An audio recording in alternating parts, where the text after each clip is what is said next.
It's a remarkable moment in the Trump trial. Not only did we get this amazing moment yesterday where Michael Cohen's own lawyer testifies to the House that he's lying under oath, which is kind of an insane thing. Like, how does this happen? His lawyer comes out and says, Cohen told me years ago, there's nothing on Trump. He's got nothing.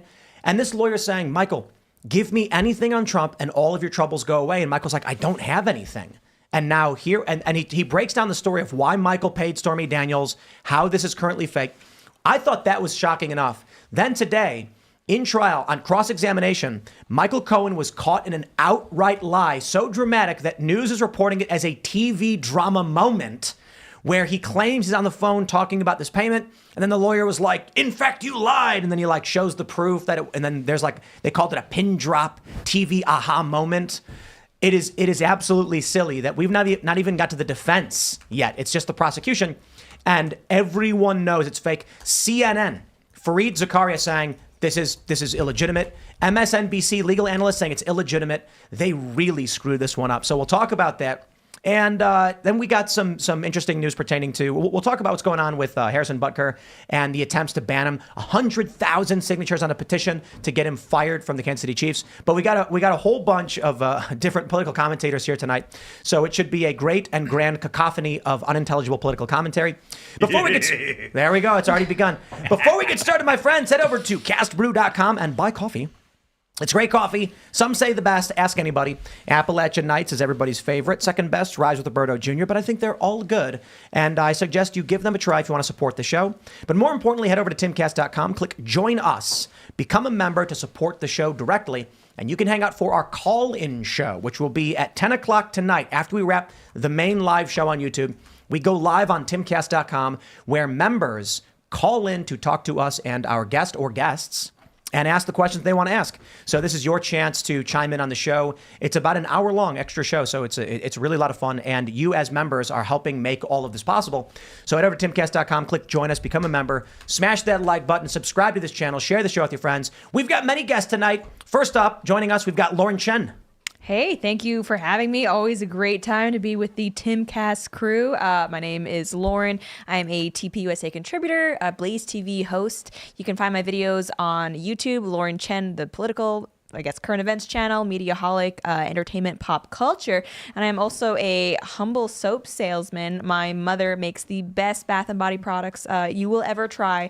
You can check them out at clearlypure.etsy.com, spelled CLEARLYPUR.etsy.com, and use the code MOM15 to save 15% off a late Mother's Day present. And yeah, these are best soaps you'll ever have.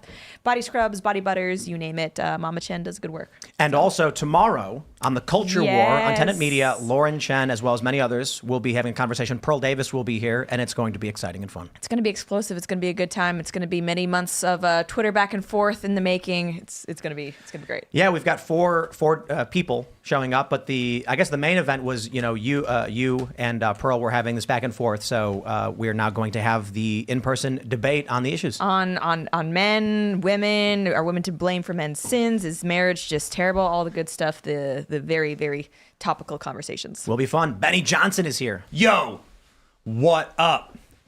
The salt must flow. Follow at Benny Johnson. I'm a guy who traffics in salt. And we just want to have a very salty night. I want salt shakers. I got the chat up. I'm already in the chat. I've up like 40 different chats already. I want salt shakers all in the chat. Let's get that sweet. We're sodium deficient around here. Got to get our electrolytes up, and we're gonna have a salty show. This has been a great day. It's been a victorious week, and so we're gonna be out here. If you guys want to follow me, it's at Benny Johnson. We just passed 2 million subs on YouTube, so head on over if you don't already subscribe. I don't have any soap or body wash or anything to sell, but all right. We could hook you up, Benny. Don't worry about it. Thank you very much. I'm sure my wife would appreciate that, and I do brush my teeth at night. Right on. And ALX is here. What's up? I'm the executive producer for Benny Johnson, and I'm also a creator on X.com. Follow me at ALX. Right on. And Hannah Claire, of course, is hanging out. I think it's going to be a fun show. I'm Hannah Claire Brimmel. I'm a writer for scnr.com, Scanner News. Hi, Serge. Hey, Hannah Claire. Hey, everybody. Let's get started. Here we go from the Daily Mail. Michael Cohen is torn to shreds, you say, by Trump's attorneys in blistering cross-examination over Stormy Daniels' hush money payments. So, man, there's so much to get through in this Trump trial. we already have 2 instances where Cohen is caught lying. The big story from that was yesterday, bleeding into today, is that Michael Cohen's own lawyer came out saying, this guy's lying under oath because I already went through these issues with him years ago, and I know none of this is true. Testified to the GOP or to the House Committee on Weaponization of Government. And then, before we even get into all of that, we have this moment from the court, which they're calling a TV drama, rare in real life aha moments, where Michael Cohen claimed that he was on the phone talking about this payment to Stormy Daniels. But as it turns out, they actually have proof he was talking about a prank caller. It was a short phone call. They have proof he was talking to this kid on the phone, and he's threatening him, and the kid's like, I'm only 14, man. And so then he tries lying in court. This is absolutely fascinating. The wild thing about it is you end up with even CNN here. We have this MAGA war room. Matt Walsh called me out for calling it MAGA. I say MAGA, I guess. CNN's Jake Tapper on President Trump's attorney Todd Blanche catching Michael Cohen in a lie today. This seems pretty bad. Let's play a quick clip from our good friends over at CNN. Because he's so unbelievable and not to be believed. Well, I think one of the things that they've accomplished today, Blanche is raising his voice now as he's asking Cohen to asking Cohen if the call records show a conversation with Schiller about the harassment, not with Trump about Daniels. So what they're doing here, Ellie, is they have, I guess, so the effectiveness will be up to the jury. But Todd Blanche has now made the point, not only has Michael Cohen lied before Congress, not only has he lied before various judges, not only has he lied in any number of places, he has lied before you today. Michael Cohen says part of it was the 14-year-old. This is about the which of the call, right. What was the call about? Part of it was the 14-year-old, but I know Keith was with Mr. Trump at the time, and there was more potentially than this. But yeah, busted.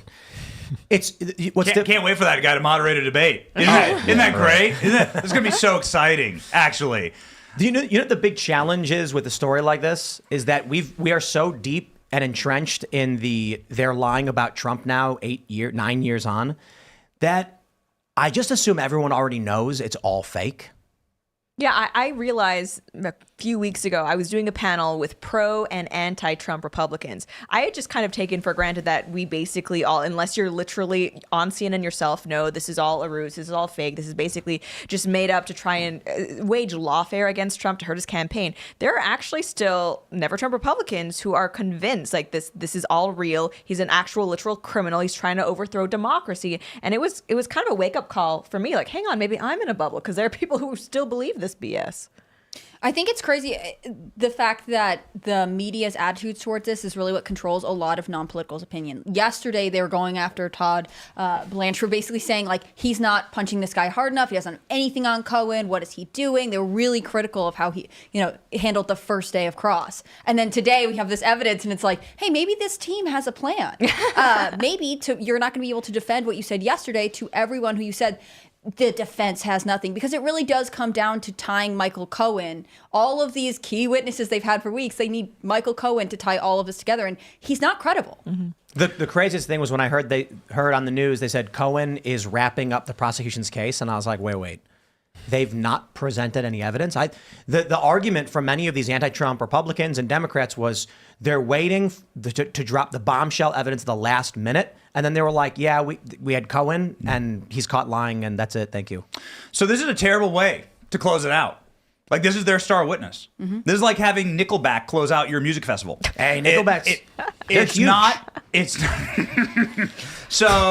I'm trying to think of a better metaphor. No, that was good. That was perfect. Thank you, Lauren. Controversial already tonight. No, I reject that. Lauren's Canadian, so she has the right to speak on Nickelback. Nickelback had a song, I think 16 weeks at #1. And some leftists who were protesting in Chicago made a meme about Nickelback being bad. And then everyone just parroted it, but they're just some band. So I debate you, sir. But are we Next using week on the popular Culture opinion War to determine good music, Tim? I mean, we can. I think we'd be better off saying like having Cardi B or like WAP. WAP, yeah. You know what I mean? But that's another song that charted, I guess. So in terms of Nickelback had a song that charted. Cardi B is up there with her WAP also. I would give anything to hear Nickelback's cover of WAP. That's a good point. Yeah. I thought we could AI that. Yeah. Anyway, back to your actual point. I saw Jack Black singing "Hit Me, Baby, One More Time" on social media, and that was actually that was banging. That was a heater. So my point is that he's a liar. He's gone to prison for lying. He's been caught in demonstrable, empirical lies to Congress, to pretty much every single government agency. He's already written a letter and signed it saying that none of this happened, and his own lawyer is coming out against him. So the guy who was paid to defend him is coming out saying in Congress yesterday, this guy is a liar. And so the nature of liars is, of course, you have no idea when they're lying or what they're lying about. And so you shouldn't involve yourself with liars. If you have a girlfriend and she tells you that she's going to the grocery store and you found out that she didn't go to the grocery store and she lies to you and she can't tell you where she went, you got to dump that girlfriend. That's an unhealthy relationship. That is a toxic relationship. You cannot hang around liars. You should not be in the council of liars. And Michael Cohen is their star witness, and he is a dirty rat liar. And it's blown up. According to all the people who've come on our program, members of Congress, Trump's lawyers, Alina Habba, they're sitting there in the courthouse looking at the jury, and they're saying, these people aren't convinced. I don't care if they came from the Upper East Side. I don't care if they already had predetermined Trump biases, anti-Trump biases. They're not convinced. The jurors don't like this. And nobody wants if you have a shred of morality, you don't want to put an innocent man in prison. You don't want to be the person who voted to put an innocent man in jail or convict an innocent man. I think it's a bust. I think today was the bust. I agree. But I would not discount when it comes to closing arguments, when the prosecution is looking at the jury and making their case, I wouldn't be surprised if they say things like, think about Donald Trump and everything you've heard about him and what he's done here in this courtroom, and take that into consideration when you are going to decide whether he should be free to continue all of the things you've heard he's done in the courtroom. You see my point. The prosecution is, I believe they're going to try and frame it as much as possible as, I know it's BS, but this is your chance to put him away. Just do it. And regardless of whether the prosecution tries to do that, there is also the chance that the jury may just, look at Trump, not like him, and convict anyway, or be so filled with TDS that they haven't been paying attention this entire time. And we've seen with Derek Chauvin that the justice system isn't perfect. So I think there's definitely a chance that, regardless of whether this case makes any sense or not, Trump's reputation is going to precede him. You just need one. You just need one. That's what people were saying the entire time about Bragg, why he brought the case. And previously people didn't bring the case, not because they didn't think they could prove a crime, but he is trying to bring in Stormy Daniels and not even list the crime that they're going after. And they're just trying to muddy up his reputation and have the most salacious testimony possible. And then, the star witnesses for this case, Stormy Daniels, and then Michael Cohen, a convicted perjurer, liar, and not even tell the jury what the crime they're going after, is basically just to damage his reputation even further. And what you're saying, to take everything that you know about Donald Trump into account when making your decision, regardless if there's the crime that they're trying to say that he committed, but haven't told the jury yet.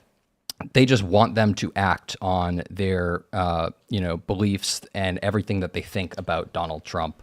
Exactly. Yeah. Did you see that Mitt Romney did this MSNBC interview and he was saying Biden should have pardoned Trump. Yeah. He should never have he should have done everything in his power to prevent this from getting prosecuted because ultimately it's not working out in their favor. Mitt Romney wants so bad to be president. It's really sad. It's so sad. Well, look, he could unify everybody. I think that Mitt Romney, it worked the first time he tried to win. I think the goal for Mitt Romney is to end up in an electoral college tie where neither Biden nor Trump wins, and they find a consensus candidate, and he becomes that candidate. I think that's actually he said I think that's Eugene his Carroll goal. case when he was asked, "Are you going to vote for Trump?" And he's like, "Well, I could never vote for anyone who has been convicted in a case that implies sexual battery against a woman." And be like, "Sir, please see yourself out. Just head on out. You're going to retire." Mitt Romney's always got an angle, man. He's the Jeb meme. I like the photo of him with Trump where it looks like Mitt Romney is crying. Yeah, the dinner one. That's great. That's a great photo. I used ChatGPT, and it generated a series of projections of which most of them said Trump wins either slightly or in like substantial ways, but one of them was a tie. So basically, Could be a tie. Basically what I was doing was I was looking at 2020 polling data, taking the results of 2020, taking their polling data, plugging in 2024 polling data currently, and then adjusting the vote totals based on how the polling data is different. So like if Biden was up by 1 point in this state and Trump is up in 1 point this state, it basically inverts their like how their vote record would turn out based on party affiliation. And the first projection it gave me was 269 to 269, which actually some pundits have projected as a strong possibility. But the end result of that is a Trump-Harris administration, because the House chooses the president in that when it's a tie, and the Senate chooses the vice president. So they pick. Oh my! What a wacky sitcom. What if hold on? What if it's a tie, and then the House chooses Trump, and then the Senate chooses Biden? Oh my gosh! Trump Biden.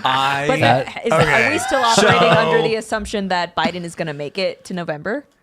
How do we feel about that? He's already 3 years past the average life expectancy for an American male. Not to mention he's got plates in his brain.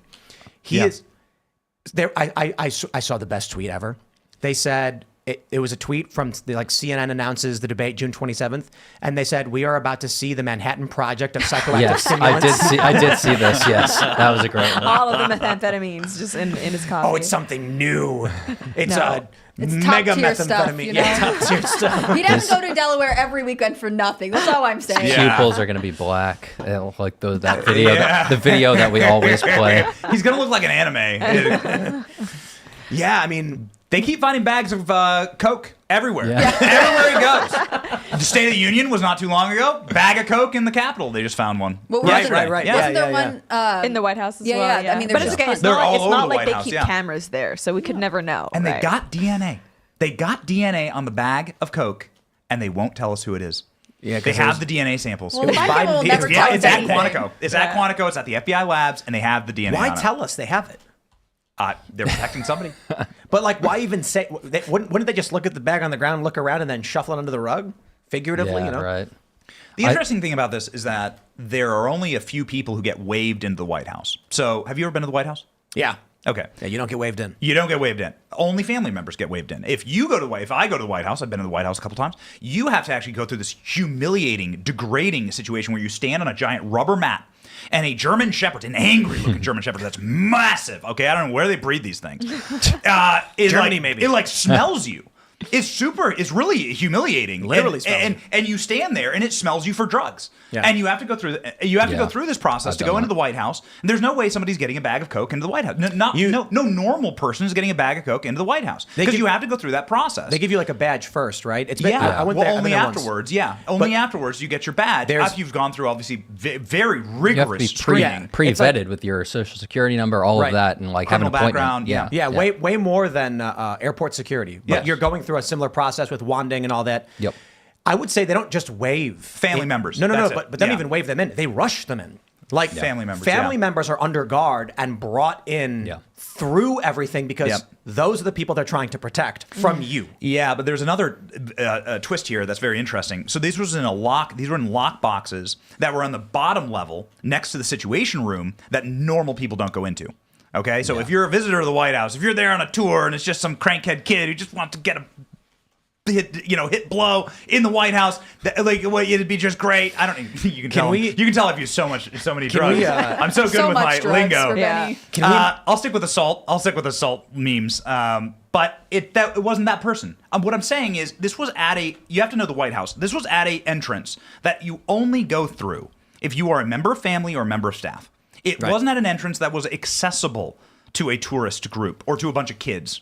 Benny, I feel like you're onto something. We need to make a film in the style of like Harold and Kumar Go to White Castle. But it's about some college kids whose dream is to do blow in the White House. Specifically They're like, White House. think about what it would be like in the White House, the one place you can't get in. And then just the shenanigans of them doing a heist, but it's just to do drugs. And then watch it. that explains how it got there. It's just, To rip a rail off the bust of Teddy Roosevelt. Oh my gosh. Are you saying that's the American dream? I'm saying Yeah. that's my American dream. Well, so the latest news is what was like Capitol Police found more. Yeah. Just laying around on the floor. Inside of the Capitol Police Bureau. Did Just anybody check regular where things. Hunter's at? Yeah, that's right. Yeah. So I feel bad for that family. I really, because, you know, you look at the Ashley Biden diary, which is now confirmed. Snopes has confirmed it. Yep. She writes in there that she thinks she was molested. She writes in there on that same page that her dad was taking showers with her, which she thought were inappropriate. I think she's making an accusation against her dad. And it's remarkable that you can have people try to defend that. So I got to tell you, I think Joe Biden abused his kids. That's why they're kind of, you know, traumatized. I'll call it that. Doesn't absolve them of their sin, but, you know. So just really quickly here, there's a book out about Joe Biden's Secret Service detail when he was vice president, and women would ask to be taken off the Secret Service detail because Joe Biden was naked so much. This is a known fact. This is reported out. This is in a book naked, from a leftist, okay, or for the Washington Post. But he said that Joe Biden, part of his book was the women would beg to be taken off because Joe Biden would swim naked. He'd wander around naked. He'd talk to them completely naked. And this was at the vice president's residence. This wasn't in Wilmington. This was in the center of Washington, D.C., in one observatory circle where the vice president lives. It's a military base, and Joe Biden's just walking around with dick and balls out. This explains corn pop. Oh my God. Headline. No, but it does. Like, my theory is that, because he told that story where he's like, I got hairy legs, and the kids, they'd rub my legs, and the hair would come up. You're corn pop. You're just some local dude, and there's Joe Biden trying to get naked. He's at the pool and the kids are rubbing his legs and you're like, yo, get away from them kids, dude. And then he's like, I think Corn Pop challenged him to a fight because Joe was doing this weird stuff with kids. Corn Pop was the hero all along. I think Somebody has to find this guy and interview him. I need to know. I am dead serious when I think that's probably what happened. This story that he called the guy Esther Williams, so he challenged him to a fight with a straight. Get out of here. In the same breath, he's telling the story, he says the kids are rubbing his legs in the pool. Corn Pop goes, hey, man, you stay away from them kids. And then Joe Biden whips out a chain and slams it on the ground. And they're like, yo, we don't want to fight. There we go. The stories are connected. Yeah, I that think makes so. sense. Well, because it was at Same the pool. speech, yeah. It was the same speech at the pool. And it's like, why did he tell the story about Corn Pop and the kids rubbing his hairy legs at the same time? It's because he's imagining that moment. Yeah. When you look at the videos of him touching the kids, I'm like, I gotta be honest. He says the kids are rubbing his legs. He's on video sniffing kids, and then you hear a story about a guy trying to fight him because he called him Esther. Oh, get out of here, dude! Corn Pop was trying to protect those kids. I really do think that. I do. That's the movie that needs to be made. Corn Pop the movie. With the entire soundtrack. I watched that. And the entire soundtrack, original soundtrack from Nickelback. I was gonna say we're onto something here. Yeah. I think the Biden family is just not anyone's cup of tea. Like, I don't know anyone who saw what was his granddaughter who got married in the White House. No one looked at that wedding and was like, great. Like, everyone sort of just gives it a wide berth. No one is excited about the Biden family. And I think it's because there is a lot of sort of dark energy there. It's not the same reception that you see to not just like Trump's family, but other even Democratic families. Like, yeah, like everyone loved the Obamas. Right. I mean, Michelle Obama, the daughters. No one is crazy about Jill Biden. I mean, they'll defend her being a doctor every now and then, but like no one's fawning over Jill Biden. You don't want that kind of doctor when you have a heart attack. This is it. Like, she can teach English all she wants, but that's not the move. But you're right. They love the Obamas. I mean, it's just there is something off about the family, and they can't do anything to make them marketable, and that's interesting. Could you He's been in imagine- politics There's only, his like, whole life? One group of people that don't like the Obamas, and that's 16-year-old American citizens in Yemen. That's true. Yeah. Maybe all of the 100,000 Yemenis children who are dead. You know, and the other Americans. Not a big voting constituency, though, so he doesn't have to worry about it. Middle Eastern wedding attendance. No. It's I feel bad for Corn Pop because I'm imagining what he must have been thinking when he saw Biden get, you know, the vice presidency and then the presidency. He's just sitting there like, my God. What have we done? Yeah.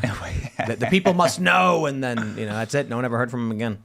But that's why, I mean, I think I'm looking at Newsom, and I think it's really weird that the governor of California is doing national events. Like, he's going to, like, bookstores in Iowa. He's doing interviews, again, nationwide television, talking about Biden's accomplishments. It's like he's campaigning on behalf of Biden because Biden's incapable of doing it. I just think it's a weird move for him to be doing if he just wants to be governor of California. But he doesn't. I mean, if he doesn't get a chance earlier, he'll run in 2028 for sure. Well, not that anyone would want him to, but I guess California. So Tucker was on Joe Rogan's podcast, and he says Gavin Newsom just called me the other day. Why is Gavin Newsom calling Tucker Carlson? Why Just is to Gavin check Newsom? in, Hey, see how you doing, Hey, Tucker? bestie. I'm going to go back to what I said in November. Imagine Joe Biden is doing rallies. He's in California for a rally, and he's on stage, and he says, "You know, we're gonna win again, 4 more years." And then he grabs his chest. Newsom throws his jacket, runs out full speed, pulling his sleeves up. CPR saves the president's life, and then everyone's shocked and gasps. Secret Service, they come, they pull Biden out, and then news reports Biden is in stable condition. He suffered a heart event, but he is okay. Gavin Newsom then does the entire press junket, every single outlet. Everyone wants the interview. You saved the president's life. What happened? He says, "Look, I was doing what any American would have done." And and then Joe Biden can come out and say, "Ladies and gentlemen, people of America, I think it is just past my time in suffering this injury. I don't think I can be the leader you need me to be. But there is someone who has proven he has the leadership skills." Boom. I think even if he had, that would be an interesting transition. I think even if Biden had some sort of public, undeniable health emergency, the White House would be like, "No, he was just pausing for dramatic effect." Like they would just try to walk that off as hard as possible. I don't think Biden wants to leave. I don't think Jill wants to. I don't think they want to leave either, but I feel like the Democratic Party, they've got to be kind of talking amongst themselves, at the very least thinking like, all right, we are staying even if it means he's got to go. Because it's for them, it's bigger than just Joe Biden. Right. Joe Biden has a heart attack. Then Karine Jean-Pierre is doing the press briefing. Ducey's like, "Can you comment on the president having a heart attack?" And she goes, "He didn't have a heart attack. That's not what happened. He was just pausing for dramatic effect." And it's like, we all watched him grip his chest and groan. It was a metaphor, and he was making a statement about the state of this country. He was just moved by his feelings for America. Yeah, he was actually citing the Pledge of Allegiance. Next question. No, they really would. I mean, anything Biden does, they just try to be like, you remember there was a while where she was like, "No, he has been to the border." Like, yeah. He's been a public official for years and years and years. Like, everyone can verify that he hadn't been. Kamala was saying it like she was like getting irritated to like every reporter asking. She's like, "We've been to the border. We've been to the border. We're going." Are you guys all delusional? Yeah. Like, I don't know what to say here. But and then they were like, "No, we're going now. It's fine. Now that you guys have all called us out, but it was our idea first." Do they really live in the world where they're like, "Let's just keep lying"? CNN is no longer backing them. Anderson Cooper, I mean, it's funny because we have this town hall article pulled up, but we haven't even got to this other Michael Cohen story. Anderson Cooper, this is twitchy. Michael Cohen was cornered what appeared to be a lie. Like, the Biden administration has lost the corporate press. Yeah. So either the plan from the deep state is to, like, I don't know, shuffle out Joe Biden for Gavin Newsom, or Biden is just overplayed and they're just like, we got nothing. Like, at a certain point, even the stupidest American stops believing it. Yeah. I think the plan for the deep state is to let Trump win. I really do. I agree. I completely believe that Donald Trump is going to win, and maybe win by 100 electoral votes. 100. I think the plan is is that Trump's going to win. I think that is the plan.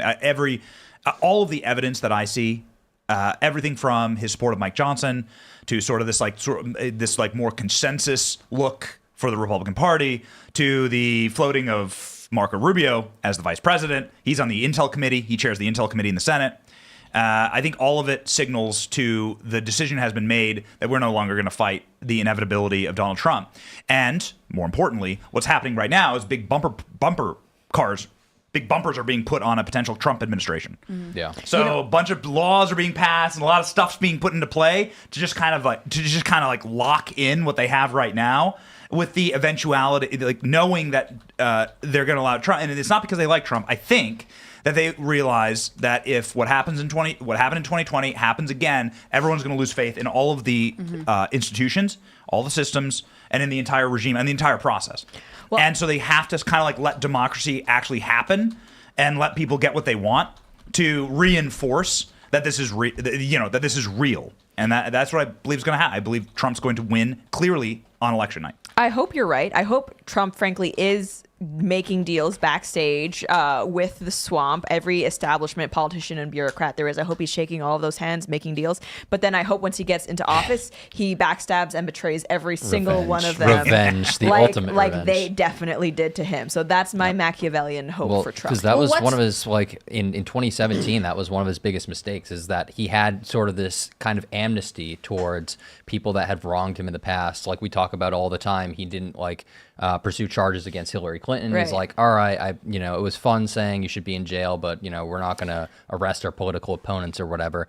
And then he hired like Reince Priebus, all these like establishment people, and then they all stabbed him in the back. So to do the same thing in reverse, that would be I hope we insane. see Dark Trump Yes. 2024. Yes. That's I what want to talk about go back to what Benny was just saying and start over for a second. You're saying that you think Donald Trump will win. It's the deep state plan.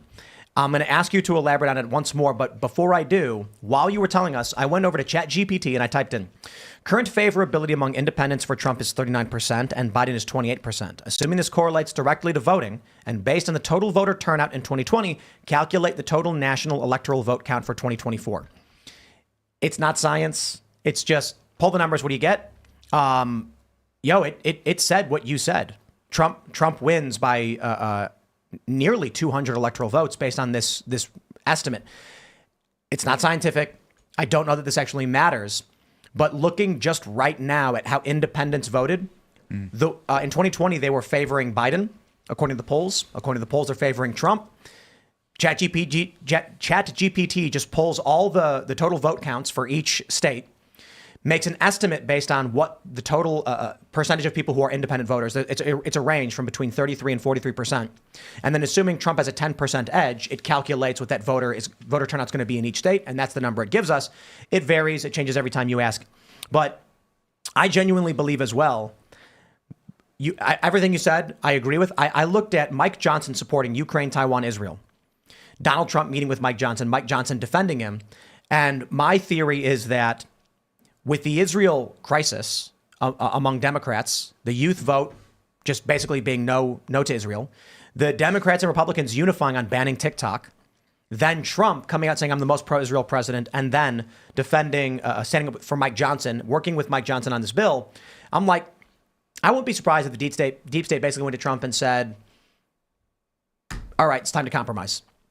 Let's cut a deal. And so with Joe Biden canceling the military or blocking the military aid, I'm like, I think it is being set up right now for a Trump victory. Matt Walsh was saying last night he thinks Trump wins, but then as soon as he's out, the deep state erases everything he did. And so it's basically give baby his bottle, but then we're going to come in full force after the fact. Trump was for a new FBI building. Right. That's interesting. Yeah, that's certainly interesting. I'm a huge Trump fan. I'm a massive Trump fan. But this guy wrote The Art of the Deal. And if you read The Art of the Deal, which of course is sort of Trump in a book, in a single book, it is about doing this style of deal making. And you have to rewind the clock back just a little bit because you have to remember the really good times. But the year was 2018. There are photos of Dick Durbin and Elizabeth Warren and a bunch of these people in the Oval Office, like laughing it up with Trump and clapping Trump on the side. And they were like getting along. They were trying to strike a immigration deal. They were trying to strike like a border deal. And then Trump was like wheeling and dealing with them. This is Donald Trump. It's always been one of the ways that he's the best at foreign policy, right? He can actually negotiate better with foreign leaders. The guy walked into North Korea. He walked into North Korea. I think it was a Photoshop. There is a photo of him on a skateboard potentially going to North Korea. I don't know. I'm not sure. I don't know. Maybe we could pull it up. We could fact check that. But imagine a world where, and I don't think people put this in perspective. We're in war with North Korea. We are still actively at war with North Korea. There was never a peace treaty signed. America is technically at war with North Korea. So this dictator welcomes the guy who's the president of the country there's a war with. The only reason they don't own the entire Korean peninsula is America. And welcomes him in, claps him on the shoulder, and you can see Kim Jong-un is like starstruck. Trump then calls him thin to troll him to his face, right? And laughs in his face. And he couldn't be having a better time. Then he meets with Trump like 2 more times. And this is the nature of the guy. Mm-hmm. Like, make the deal, get it done, like accomplish the mission. I really love ChatGPT is stupid for a lot of reasons. But now that it has access to the internet, it is speeding up my math like in amazing ways. So there was a poll that came out several years ago on sentiment pertaining to civil war. And ding the bell. Actually, take a shot. Right. So they have this poll where it's by region. There's 5 regions, and they polled each a group of people in each region, and then they separated them by political affiliation. And it was actually quite amazing. They found in the Midwest, independents overwhelmingly wanted to secede from the Union and create their own Midwestern bloc. Wow. In California and in Oregon, it was Democrats. In Texas, it was Republicans. In order to get a national level sample of this, I had to go through each state, create a spreadsheet, type in the total populations, sample size, and extrapolate all this data. ChatGPT, you go in and does it for you. So what I did was, based on those calculations, I said, I asked it, use these figures. First thing I asked it was, what is the percent of voters that are independent? It says, according to Gallup, right now, 40% is the figure of independent voters for the 2024 electorate. I said, is that the figure you used? It said, yes. It broke the numbers down. And I said, using these figures, calculate total votes for each state and give me the national electoral count for 2024. And it literally does. California, 2020 voter turnout, 17.8 million. Independent voters are 40%, 7.12 million. Votes for Trump among independents would be 2.78 to Biden's 1.99. And then it basically goes down and then breaks down how many electoral votes Trump wins in each of these states.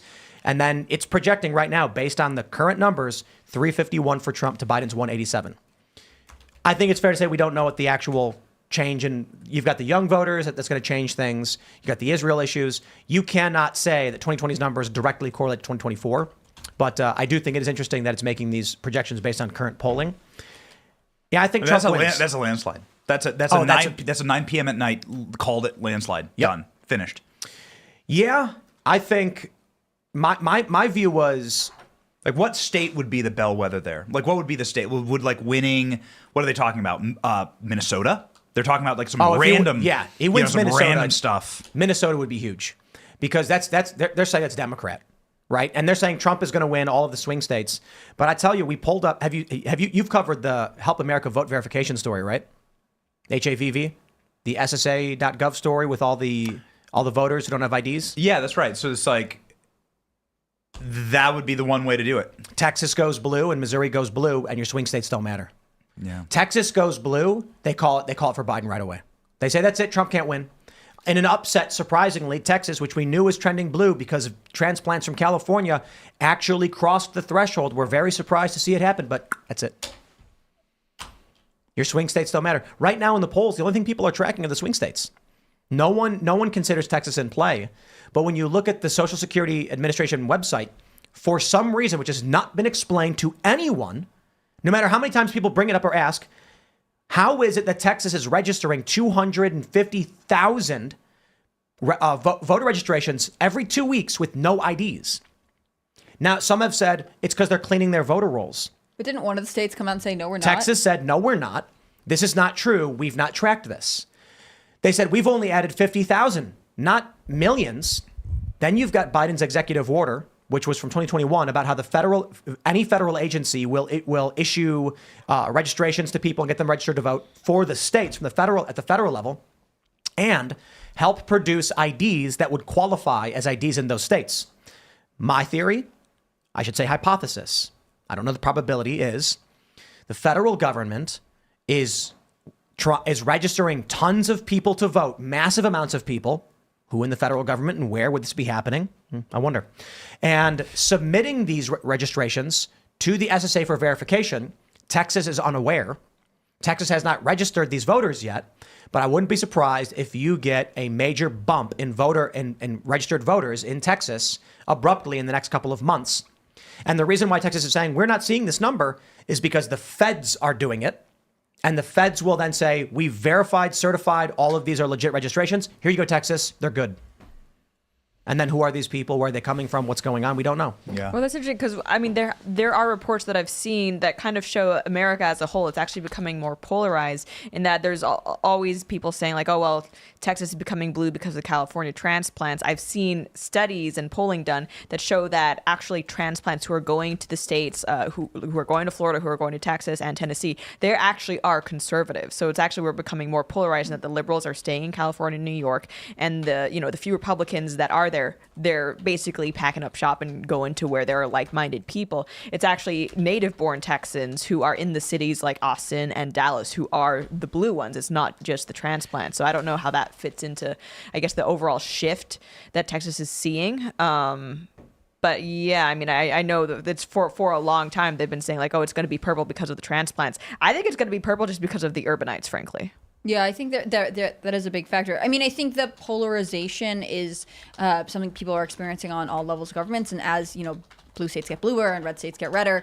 Inevitably, there is a chance we could see the swing states shift over time. But I think the reality is that most people look at their state and say, like, well, it doesn't matter if I vote here. So the biggest factor for me is always looking at, like, who is motivated to turn out for voting. If you're in Austin and you're like, we're in this terrible red state and we have to go to the polls because it's the only way to do whatever, and you're a Republican in Texas and you're like, but we always go red, so it's fine. Like, you might actually outnumber them, but you won't if you don't get to the ballot box. I want to clarify real quick, too, because I see someone in the chat saying Missouri is not blue. I want to clarify. Help America Vote Verification tracks the amount of people who have attempted to register to vote but do not have IDs. In Missouri, they are tracking every week around 20 or so thousand attempts at registering from people who don't have IDs. This could be voter roll cleanup, which would be a misuse of the HAVV system, because the Social Security Administration says the system is only for new voters and only should be used when new voters attempt to register. The other big issue is that I believe it was February 17th, Missouri tracked something like 30,000 deceased registration attempts. Again, this could just be misuse of the system and they're cleaning their voter rolls. Probably. Simple solution, I guess. I would not be surprised if it did turn out in 2024 in November that the results come in and they say Missouri was an upset and Texas was an upset and the pollsters never saw it coming. And then there's no explanation.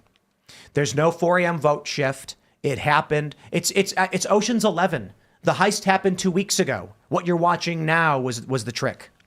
But if Trump does win, what is the next move for the DNC? Like, where do they go post Biden? Newsom. You think Newsom? Yeah.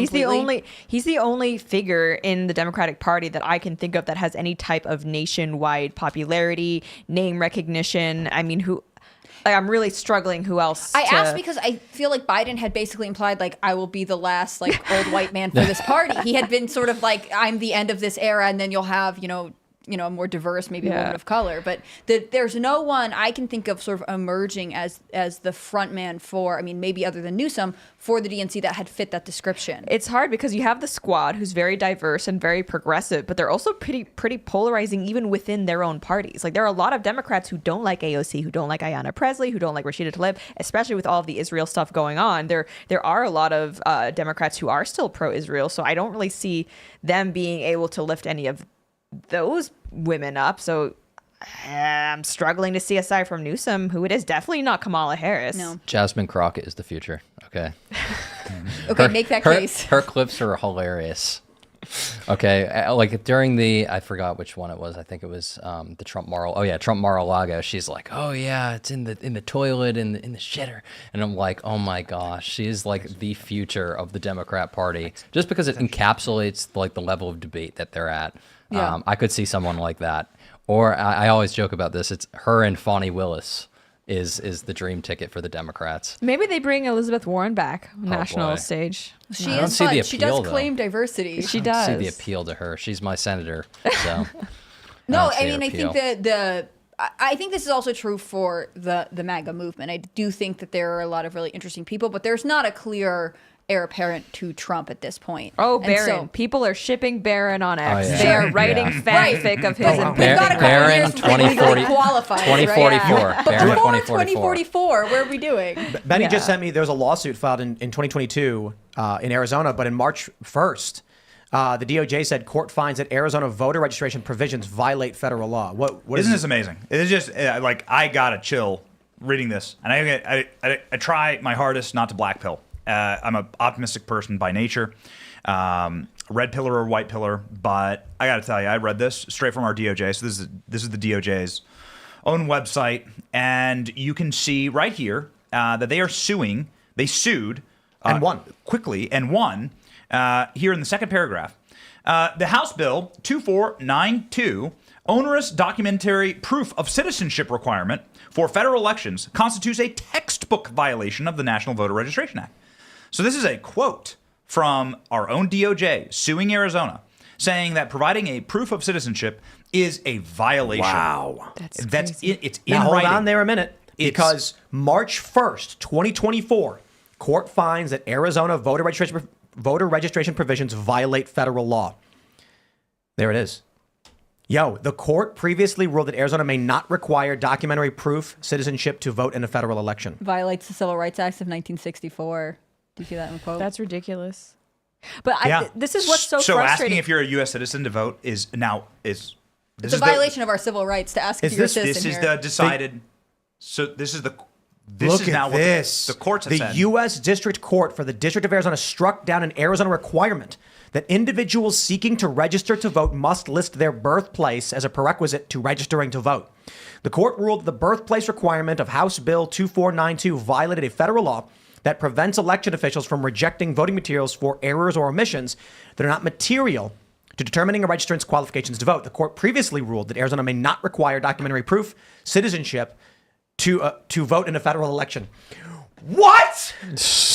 I just want to put it out It's there. in writing. Insane. Other countries don't have this problem. Like No. in America now, the political climate has been, it's controversial to ask for ID. It's controversial to make sure someone's a citizen. Other countries don't do this. Other countries, even third world countries, you show ID, you show that you're eligible to vote. They count the votes that night, maybe the day after, and you're done, right? America is basically becoming a joke. It's crazy that we have to pretend like, oh yeah, this is normal. This is how elections always are. This is the way democracy works. Like, no, it's We're not. leading It's not. democracy around the world, but we can't tell you if this person is here as a citizen who is How- partaking in this election. Did we miss this story? Like, this is March 1st that this ruling came down that not only you cannot require a claim of citizenship, but you can't even ask them where they're from. It would seem that what happened was Arizona says you've got to be a citizen to register, and the feds were like, no, you don't. And they said, okay, well, then where are you from? No, you can't ask that either. It really does seem, and Tucker Carlson pointed this out. Now we're looking at the HAVV story from these weird numbers that are popping up. Kind of feels like they're gearing up to have non-citizens vote. Yeah. I mean, in places like New York and I think in Boston, there are already areas where not with like a federal election or anything like that, but there are already local elections where they are allowing non-citizens to vote. So they're already starting to introduce that into the Overton window. So next few years, absolutely, it's going to be an issue on the national level. It's like the globalist dream, right? There's no nations, there's no borders. Your nationality doesn't matter. It's kind of where you live. Everyone's a global We're in control of citizen. the world, so borders are irrelevant. And Arizona's not allowed to do anything to protect its own election integrity, right? Like that's what they're saying. You have to abide by our rules, no matter how it affects your state. The DOJ is fighting them. They fought them tooth and nail on this, and they spent who knows untold millions, hundreds of millions of taxpayer resources to go fight them to allow the pathway for non-citizens to It's vote. unconstitutional. Elections, according to the Constitution, are to be determined by the state legislation of each state. Yeah. Them using the Civil Rights Act to intervene in state elections is insane. But I mean, there is a legal precedent for this to be done on the federal level. Well, I mean, what about a poll tax? States don't have, we've established, they don't have the right to have a poll tax or a literacy test. So this isn't the first time the federal government has stepped in and said, no, the, I guess, restrictions you're placing are too onerous and you're denying someone's right to vote. So there's actually pretty good precedent for the federal government to do this. So how did the poll tax work? Like it costs money? Is that what it was? Yeah. Yeah. It costs money to vote.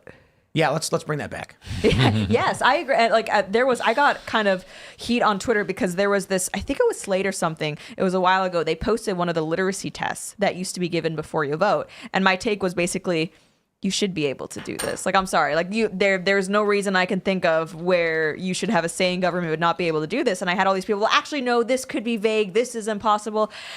I'll just say it. I'm not against a literacy test to be able to vote. I feel like if you're deciding, if you have any say in government, you should be able to read. Yeah. So I think the My issue controversial with opinion. the literacy tests was that they were intentionally confusing, trick questions. So I pulled it up. This test to be given to anyone who cannot prove a fifth grade education. So if you can't prove a fifth grade education, that's extremely easy to do for basically everybody. Draw a line around the number or letter of this sentence. I'm assuming the one, right? Yeah. Draw a line under the last word in this line, which would be line. Cross out the longest word in this line, which would be longest. Draw a line around the shortest word in this line. I'm assuming that would be A. These seem kind of fun. It's like Yeah, I know, right? It's like, can they get you? But yeah, the issue was sometimes, at least according to what people were saying online, I don't know if this was true or not, there was no official answer key. It was based on whatever the Right. the person grading it I love this. felt Look, like. Circle the I can already see Kamala Harris not passing. I know. that. Look at number 5. Circle the first letter of the alphabet in this line. So that's the A in alphabet, right? Or did I? Yeah, it's the A in alphabet. The first letter of the alphabet in this line. In the space below, draw 3 circles, one inside, engulfed by the other. Okay.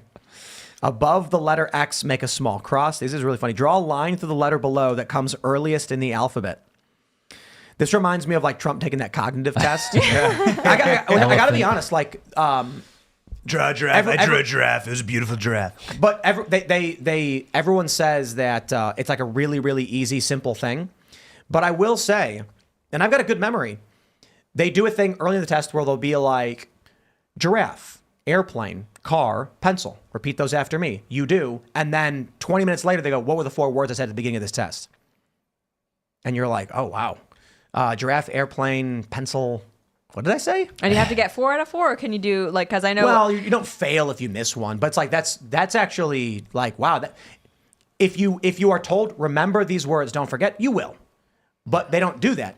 They say the words and then later on say, okay, now what were those words again? And if you didn't know you needed to know them, you might just be like, I don't care about that. I'm really bad with that. Anytime there's a movie and like there's someone on a phone call and they're rattling off important information, I'm always thinking if that were me, I would be so dead because I would not remember. I would not have been paying attention. I would have forgotten immediately. Like, this should be an email. Yeah, basically, like, write this down, send a text. It's wild to me that there's a consistent effort from Democrats to make it easier and easier and easier to vote. Because, like, it shouldn't be easy to vote. Well, I saw there's a TikTok that's going around where there's this leftist saying he believes that even felons who are currently in prison, so like no one reformed, but currently serving in prison, you should be able to vote.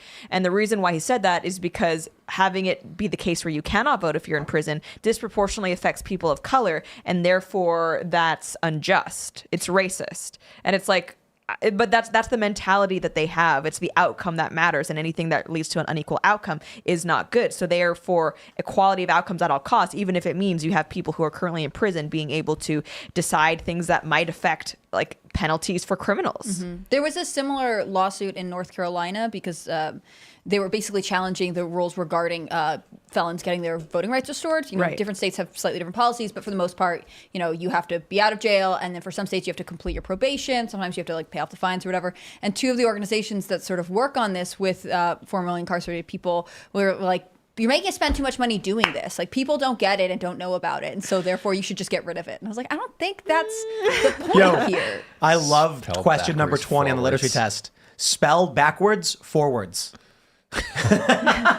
What? Just spell the word. I love it. That's just backwards. Was it? Backwards. You literally just spelled the word backwards. Yeah. Because Yeah, forwards is unnecessary in that sentence. Yeah, I but, definitely want to see Kamala take this. People like, were recorded. tripped up by the comma. So spell backwards, forwards. Some people are like, oh, you're actually supposed to spell forwards backwards. But if you look Right. at Yeah. where the comma placement is, that doesn't make sense, right? If you were to like switch out the words that they're asking you to spell. If it was supposed to be that you'd spell the word forwards, but in reverse, there would be no comma at all. Exactly, yeah. Yeah. But nowadays we'd probably put quotations around what you're supposed Exactly. to for clarity. So I But- agree, it's not the clearest, but it is still For question 15, they have quotations around the word they want you to spell. In the space below, write the word noise backwards and place a dot over what would be its second letter should it have been written forward. Amazing. Look, maybe we should have more people taking these into all kinds of circumstances. Like, maybe McDonald's should bring this back. Yeah. Maybe Chipotle, Prince- maybe people should have Yes. to do stuff like that so we know that our education system is working, because Yes. I don't really think it is. Look at 21. Print the word vote upside down, but in the correct order.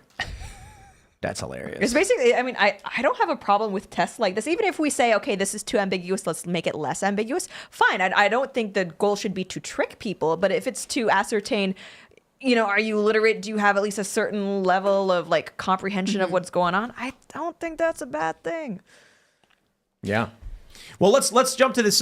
We have actually some big news that we've been waiting to get to. This is from the Post Millennial. Texas Governor Greg Abbott pardons Daniel Perry after conviction for shooting armed agitator during BLM riots.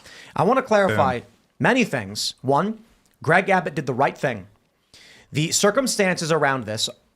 First, I think it is sad when anyone dies. I think it is sad when conflicts arise to these circumstances.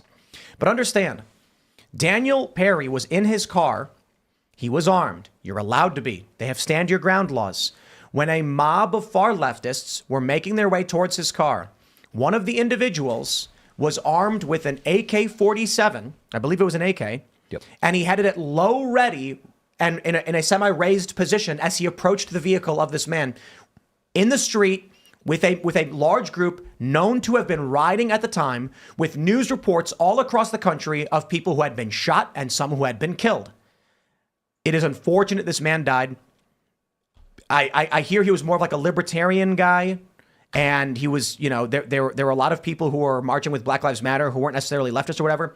So it's sad. But the idea that you would put Daniel Perry in prison for fearing for his life because a guy with a rifle at low ready was approaching his car with a mob of people who had been rioting across the country, it's insane. So shout out to Greg Abbott for this pardon. It was the right move. I can't believe he got convicted in the first place. Austin. Yeah. Austin. George Soros prosecutor. And how many people were telling us, you got to go to Austin, man. You got to go to, that's where everyone's moving.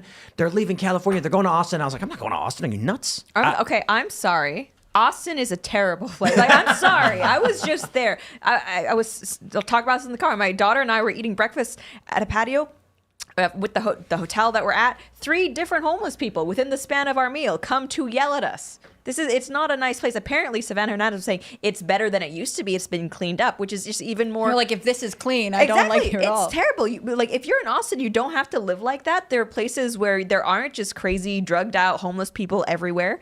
Don't come to Nashville, though. We're filled. There are other places for you to go. But it's just. Look, I've always loved Dallas. I mean, it's where I lived for a little while, and I think it's great. The thing is, Texas does have this sort of island in the middle that is very different, but also calls the shots in a lot of ways. I mean, especially when it comes. I remember with a lot of the people who would come to claim asylum or file for immigration stuff, they would file specifically in the Austin district, so they would get a more sympathetic judge no matter where they actually were. I mean, it's sort of Texas's big vulnerability if they want to stay conservative. Right. And I mean, I grew up in Asia. I've lived in third world countries, traveled to a lot of them.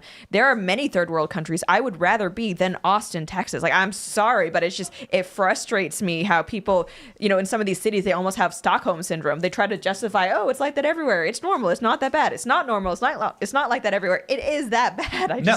They look at what happens when a communist dictator goes to San Francisco. Right. You can clean it up overnight. They would never dare let Xi Jinping see what San Francisco actually is, because what San Francisco actually is, because we were just there, is a place that not only did our car get robbed within 30 minutes of being there, but also when we went and got in San Francisco like In-N-Out, and I'm not trying to be too grotesque here, but you get In-N-Out burger, you walk outside, and there is a man just taking crap in the middle of the street. Oh yeah. And you want to talk about losing your appetite? You're just like, I can't eat this. How do you live like this? How do people live like this? Benny, understand, Xi Jinping's coming to San Francisco. If you were about to meet your childhood hero, wouldn't you want to clean up your house? So Pelosi's like, it's Xi, he's coming. And there's a press conference where Gavin Newsom said that exact same thing. He says, we're cleaning up for our guests. This is an exact line that Gavin Newsom used. I'll take it one step further. I think Gavin Newsom is like, my hero, the communist dictator is about to arrive. Clean up. Let's make it look good. We can clean up for our communist guests, but we will not clean up for our citizens. Yeah, we don't care about that. Which is at its basis immoral, because those are the people that are paying the taxes. Yes. Those are the people, every urban area or every city at all has to make a choice. You must make a choice. Your choice is, who do your parks belong to? Do your parks belong to mothers and children who can play in them safely and without needles and without piss-smelling bums to creep on you and steal from you?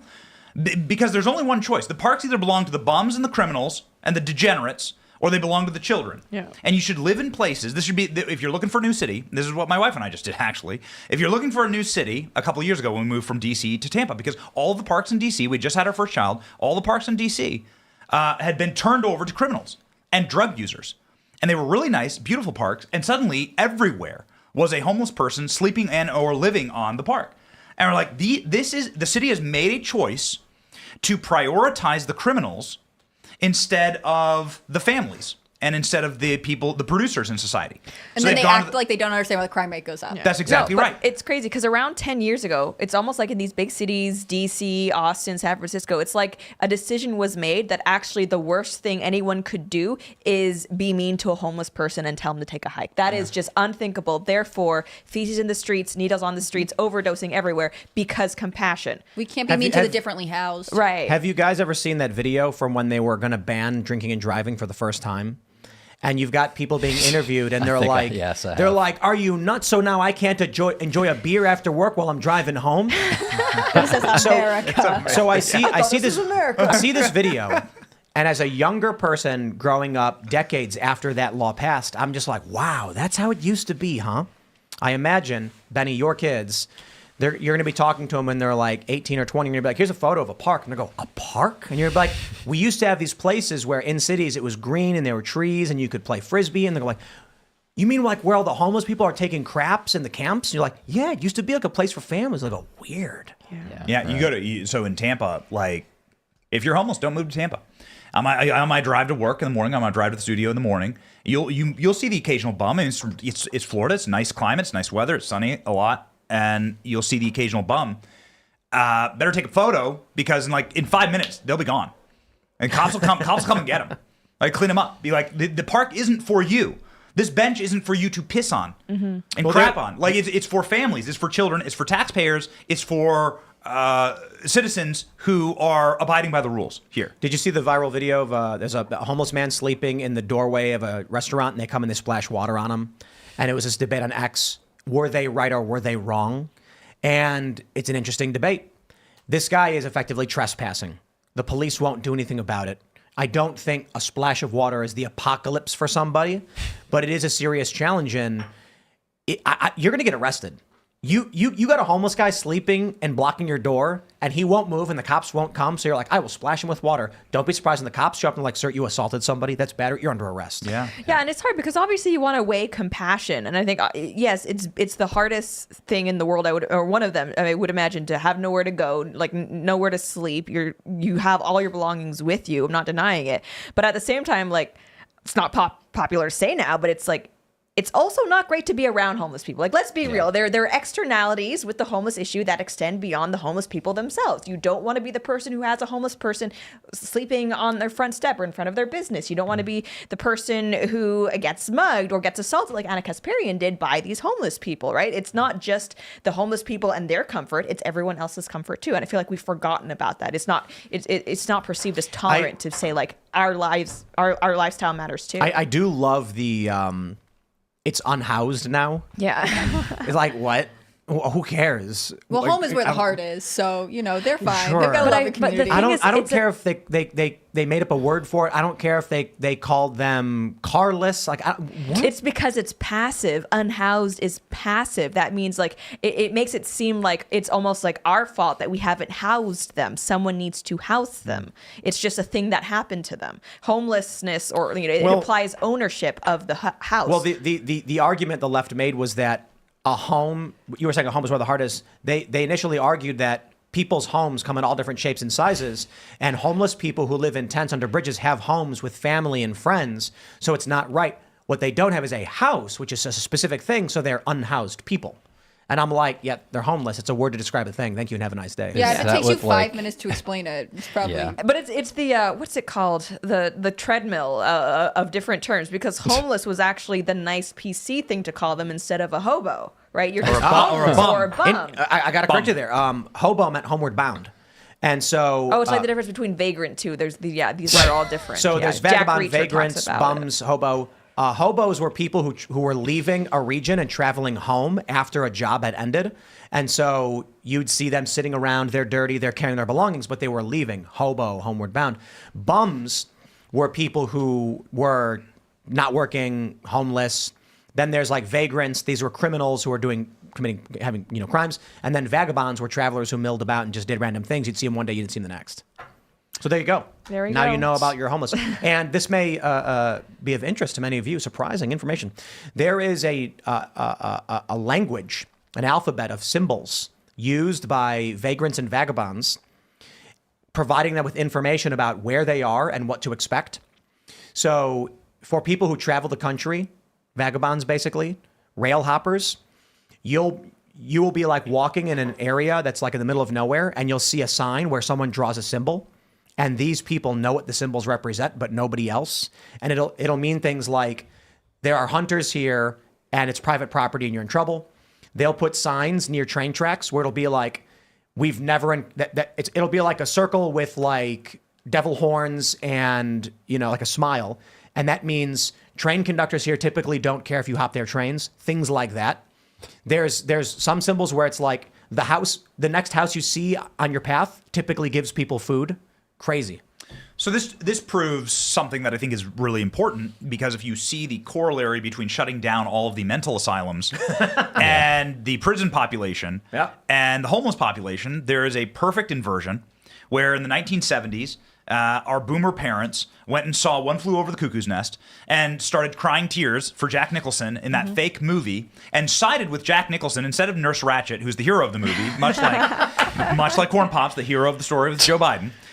Corn Pop was just trying to save the kids from, feeling the hairy legs. And they sided with that, and then there was this big movement. This is how stupid people are. There's a big movement to shut down the asylums. And without asking a question, why were the asylums there in the first place? Because you have to deal with a unhealthy and uncomfortable reality that some people don't want to be housed. Some people don't want to live in society. Some people have deep, abiding psychological issues that belong in straitjackets. Some people have demonic possession. Yeah. And these people, who are either possessed by demons or possessed by something that messed up and fried their brain, they will not subscribe to society. And so eventually, if pushed enough and allowed to go far enough, they will take a syringe and they will stab your kid as you're walking down the street. And then it'll be your fault for living amongst an area that still allows that to fester instead of dealing with the realities like the state of Florida does, dealing with the realities that these people have decided to not be part of society. We were talking about this on Tales from the Inverted World Sunday, the new show with Shane Cashman. If you like ghost stories, subscribe on YouTube. But there was a story I read on Reddit where a woman said that her sister had always been severely mentally impaired her whole life, in a wheelchair, drooling, unable to move. And then she said a couple times in her life when she was alone with her sister abruptly became fully lucid and went, "Help me, please. I'm trapped in here. I'm trapped." And I'm like, dude, I think people can be possessed. I think a demon has held that woman down. Yeah. But I worked in the homeless nonprofit sector. I worked for homeless shelters. And you want to know a secret about these places? They're empty. They're typically empty. You know why? Homeless people don't want to be in them. Yep. So one of the issues I had with one of these shelters was they were fundraising off the notion that they were struggling and at capacity and needed your donations. And I believe that everything they told us was true. And then one day I was checking out one of the shelters and it was dead empty. And I was like, "Oh, we're empty now." And they were like, "We're always empty. What do you mean?" And I was like, "What do you mean we're always empty?" I was like, they're doing marketing based on the fact that we're full. And they were like, "Oh, come on. Homeless people don't want to be here." And I was like, "Are you kidding me? I'm not going to go lie to people." And they were like, "Look, what we do with the money is we pull up with vans, we give them blankets and water, and we tell them where to find us. All we can do is offer the space. They won't take it." You know why they won't take it? Because once you go in that shelter, the shelter's in charge. That's it. Yeah. And these people, guess what? You know what I was told by the people who worked in this? There's one big reason why they don't want to come to the shelter. Can you take a guess what that is? Drugs. Drugs. Yeah, they want to do drugs, and they can't when they're in the shelter. They can when they're under a bridge. That's how California can spend like $24 billion or whatever on homelessness, and then no one knows where it went. Right. And isn't the like, song "Under the Bridge" literally about doing drugs, and that's where they do them? Well, in the needle programs in California, San Francisco specifically, they'll say it as like, well, this way we're not spreading disease. And also we know where this population is and we can offer them services. We can, I was listening to this interview where they're like in a camp recording this like poor worker who has to be like, "Here's your needle. Do you want to try going to rehab?" And the guy's like, "No." They're enabling it. And I want to clarify real quick. Someone said it's empty in the day, full at night, dummy. I worked at a shelter and we would go there at night. They said they don't stay. At night, That's when no one wants to be there. During the day, they might show up and say, "Can I have some free stuff?" At night, it's when they're like, "I'm getting out of here." Dude, it was infuriating learning that people what bothers me the most is the assumption that homeless people are people who have fallen on hard times and with a little bit of help will get right back to it. What, maybe 0.5%, Right. 1% of homeless people are. I met a guy once, Chicago. Older black guy, I asked him why he was homeless. I was like, "Do you mind?" I had pizza left over, and I said, "Hey, man, you want some pizza?" And he's like, "Yeah, thanks, brother, man." And then I asked him, if you don't mind, like, how did you get homeless? This guy was lucid, reasonable, and he said that he worked at the post office for a really long time. He got old. His friends and family, everybody had passed on. He's mostly by himself. He's lost touch with everybody. He had a sister. He doesn't know where she is. And then when he got laid off from his job, he has nowhere to go. He starts getting unemployment. Unemployment runs out. Then he can't pay rent. Then his rent lapses. Then they kick him out, and he couldn't find another job. He's like, "Look, man," he's like, "I worked at the post office for like 16 years. I can tell you how to work the post office. I can't work anywhere else. I try to get a job, but they don't want to hire me. And eventually I just find myself living outside." Extremely rare. But that's what they tell you in the movies. The other homeless people I'd bump into would be the guy with a pocket knife holding a bottle of wine that he stole from some liquor store, and he's stabbing the cork with it, going, "I was a bad, and then he'd look at you and go, I'm not kidding. That actually happened. And you're like, stay away from that guy. Stay away. He's not lucid. So the question is, what do we do? What do we do about the homeless population? Because obviously we've looked at places like Portland and, Vancouver. They've tried decriminalizing everything.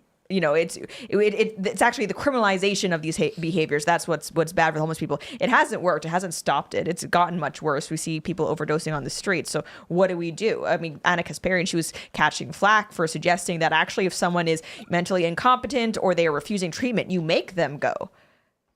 I mean, what are your thoughts? Is that like violating individual liberty to not allow someone to be a crazy homeless crack You're not addict? allowed to harm other people, right? So how it's like, far do we extend that externality of harm? Yeah. So we went to Kensington in Philadelphia, and if there's anybody watching from the Philadelphia area or aware, this is an entire zombie city, and it's right in the shadow of downtown Philadelphia, and you can just find people that are literal like walking around, just like World War Z. And they're all drug users. They all sleep either in their cars or on the street, typically just right on the sidewalk. And there's clinics. There's clinics everywhere. And the city pays to go give these people drugs. They pay to give them drugs, and then they pay to give them help. And you can't perpetuate that cycle. If you perpetuate that cycle, then not only are you going to create more zombies, right? Think about it as a zombie war. You're going to create more zombies, but also you're going to tell people this is okay. And you need to live inside of an area, choose to live inside of an area where people say, that's not okay. The park is for my children. The park is not for you. I am the tax-paying citizen. That's the park that I paid for. It's not for you. Did you see California spending, was it $5 million in giving alcohol to homeless alcoholics? Yeah, That's right. Yeah. So you perpetuate the cycle instead of breaking it, and this is a breakdown in morality. Listen, man, if you read the Gospels, I'm a Christian. If you read the Gospels and you read you just read the 4 Gospels of Christ, every chapter there's a demon that's being exorcised. Every chapter, there's somebody who's twisted and bent up and like living like a homeless person, sometimes in the hills, sometimes in the graveyards, and it's demonic activity. I'm not saying that accounts for all of it, but I'm saying that's one thing that we never taught. It's never spoken about in our secular age. Every other generation, every other group, every other civilization from back through recorded history has thought that there is a spiritual element to all of this, and that there's spiritual health as well as physical health. But for some reason, we drop the atom bomb, and then in our secular world, the world goes completely secular, and then we never speak about spirituality again. And there's also a spiritual component to all of this. And I believe that demonic possession and spiritual health has a lot to do with it. So I've got this story that I literally just pulled up because we're gonna go with this. Salon, they're a lefty publication. They wrote in October, "Why are exorcisms on the rise?" I don't know. There's a lot of stuff I don't know. I don't know about being dead or the other side of the veil or whatever. But I see people, and I can't explain their actions through logic. There are evil people out there that you're just wondering, what is this? And I'm sure that your atheists could say something like, oh, it's some people have chemical imbalances that make them not function properly. And I'm like, but there are people who are seemingly normal that like one day will turn evil. I've experienced this. People that I knew that were good, normal, compassionate people, and then one day seemingly became evil. And I'm like, possession, demonic possession, whatever that means. And I think for a lot of people who are atheist, because I'm not even saying people who are not Christian, but there are a lot of people who are atheist who would just try to explain it as like, oh, they had a chemical imbalance or something. And I'm like, saying someone is possessed does not literally mean you believe in the Bible and you're a Christian. It's just saying that we don't understand it. Perhaps there are forces beyond our comprehension that are influencing and manipulating people. I like to think so. Yeah, well, okay, to bring this all full circle, we started talking about the Trump trial to begin this live.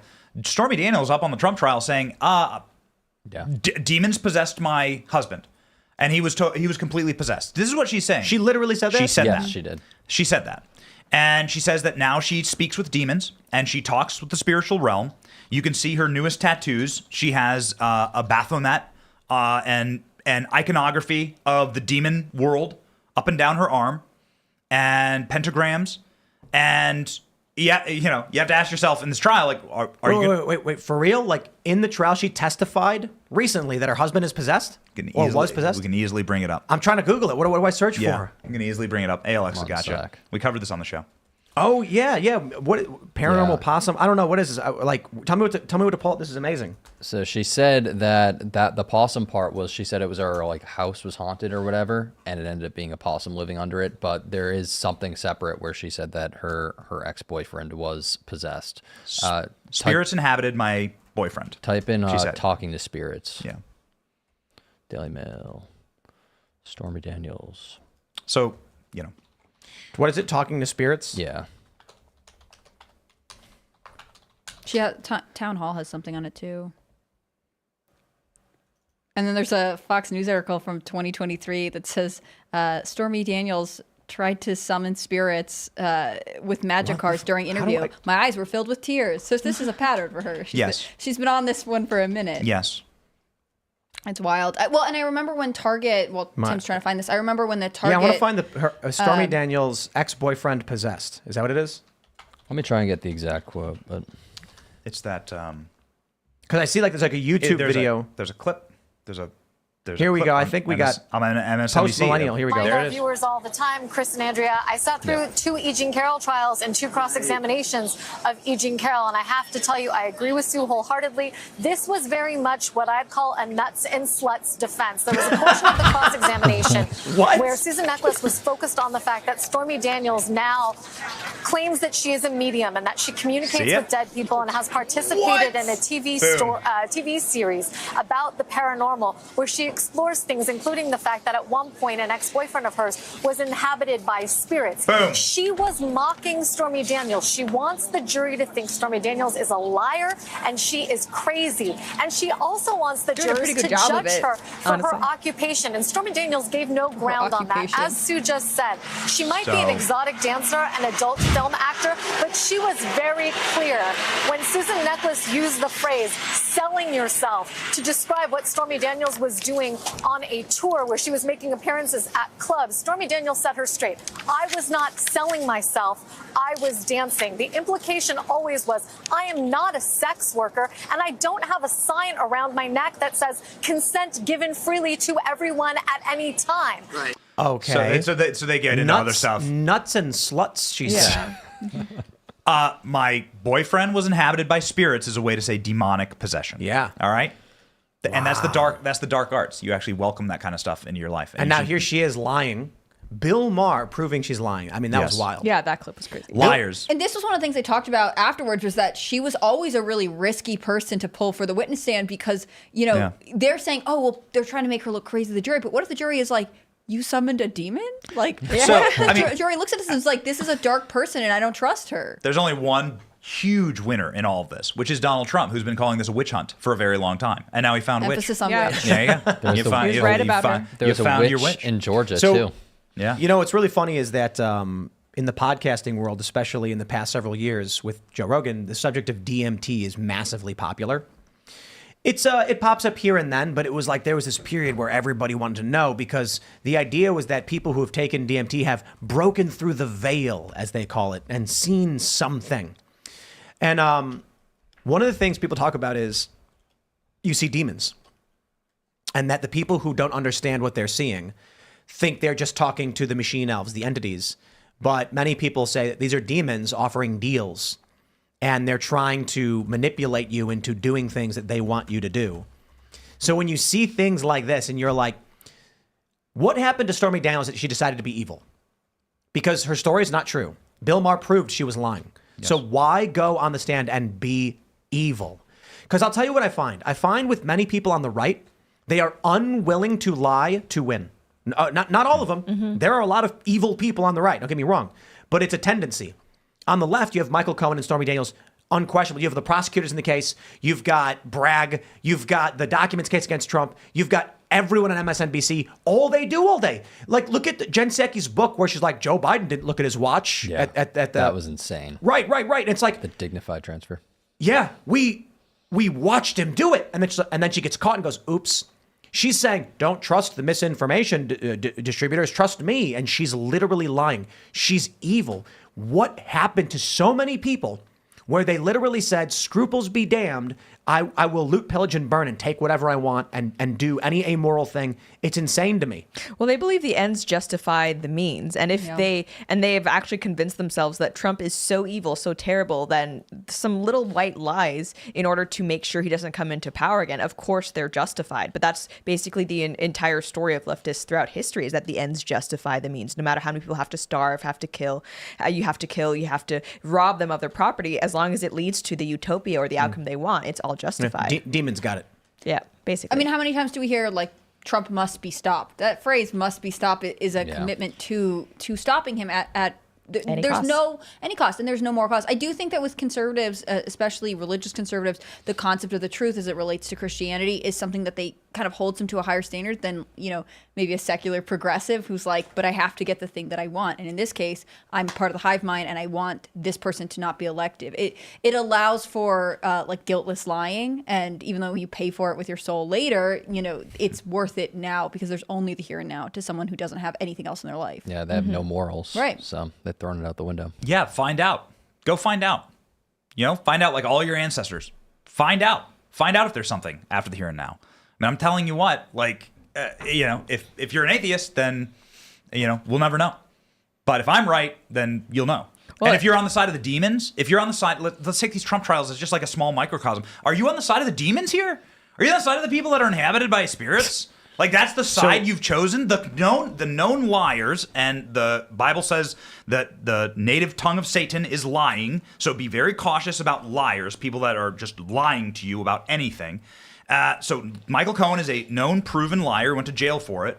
And then the people who are inhabited by spirits, or the people who do the dark arts.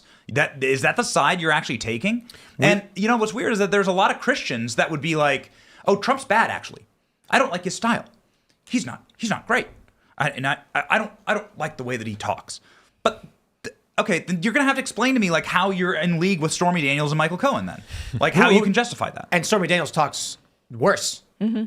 So when we were on, I was on with Shane on the Inverted World show, Inverted World Live on YouTube. Subscribe, and it was half in jest, but sort of. I said I can prove mathematically and scientifically that the woke left is evil, and I went into this long rant about life in the universe and stuff. But the simple version is, when you're looking at the planets, the stars, when you look at the basic forms of life, the most rudimentary self-replicating proteins, single-celled organisms, multicellular organisms, what life does is organizes free energy into complex systems.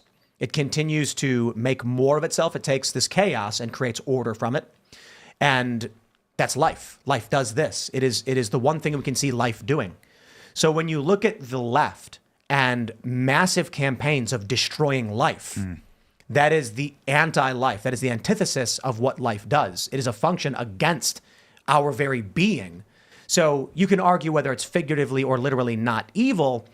My point is simply, if the function of life, and we here as humans, is creating order from chaos, the people who attempt to sow chaos and destroy order would be the antithesis of our mission. That would be our evil. Evil Yes. cannot create, it can only destroy. That's right. The nature of Satan is to steal, kill, and destroy. Yep. So vis-a-vis the Bible, the nature, so all you have to do is take a step back and say, is this stealing, killing, or destroying? I got to tell you, what's the best thing about Trump term 1? No new wars. Not even hard. Not even difficult. No new wars. And trying to end them. Yes. And trying. Yeah. Yes, that's exactly right. And, he got a lot of flack for walking into North Korea. I think I would argue that that's probably peak Trump. Yep. Walking into a nation that we are literally still at war with. There has been no peace treaty. They could fire a shot. And doing that and bringing that peace and giving him a Dennis Rodman basketball and whatever he did with Kim Jong-un. Let me 10 times that. Donald Trump crossed the DMZ into enemy territory with no security detail in a sign of good faith and peace for North Korea. Wow. And they attacked him for it. Wow. They insulted him for That's it. right. That's exactly right. It's one of the bravest things I've ever seen a president do. That's exactly right. Enemy territory with no security detail. And which side are you on, man? Which side are you on? Are you on the side that, according to multiple reports, decided to continue the Ukraine war, even when there was a peace treaty sitting on the table that Zelensky was about to sign, that he and Putin had decided the framework of a peace treaty, and they sent in Boris Johnson Nuked it. to come in and to tear it up, to rip it up and say, no, you are going to shove all of the young people in your country into a meat grinder to die for what exactly? Nobody can still alliterate that. Victory For me, at all costs. That is evil. They don't know what Listen, victory steal, is. kill, destroy. Steal, kill, destroy. There's no more young people left in Ukraine. There's No, nobody there left. They're are rounding all up those videos of where they're rounding up older men Yes. who are literally Yeah. fighting them. Women. That's right. They're sending women to fight. So what's going to happen, man? I mean, how many kids are going to grow up without dads? How many homes have been destroyed? How many families have been destroyed? This is evil. Listen, take a step back. Forget the political parties.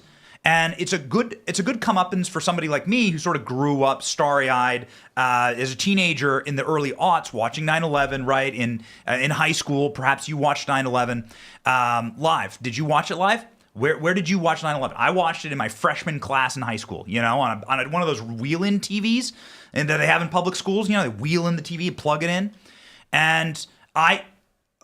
To my great shame, was supportive of Iraq and Afghanistan at that time. I was like, wow, okay, good, let's go fight the terrorists. And that's the one thing with age, and you step back and you have kids, especially having children, and especially becoming a father, and you think, not on my life would I allow you to draft my child and send them off to some desert to die alone. Not on my life would I allow. I mean, I would leave before I'd let you do that. I would fight you at my doorstep before I'd allow you to use my children as cannon fodder. And I would dig my heels into this dirt, and I will not. I won't. I wouldn't allow it. And then you get the wiser you get, the more you realize that actually there's no really such thing as angels and demons on the side of war. It's really just two sides of evil fighting each other for different degrees of evil.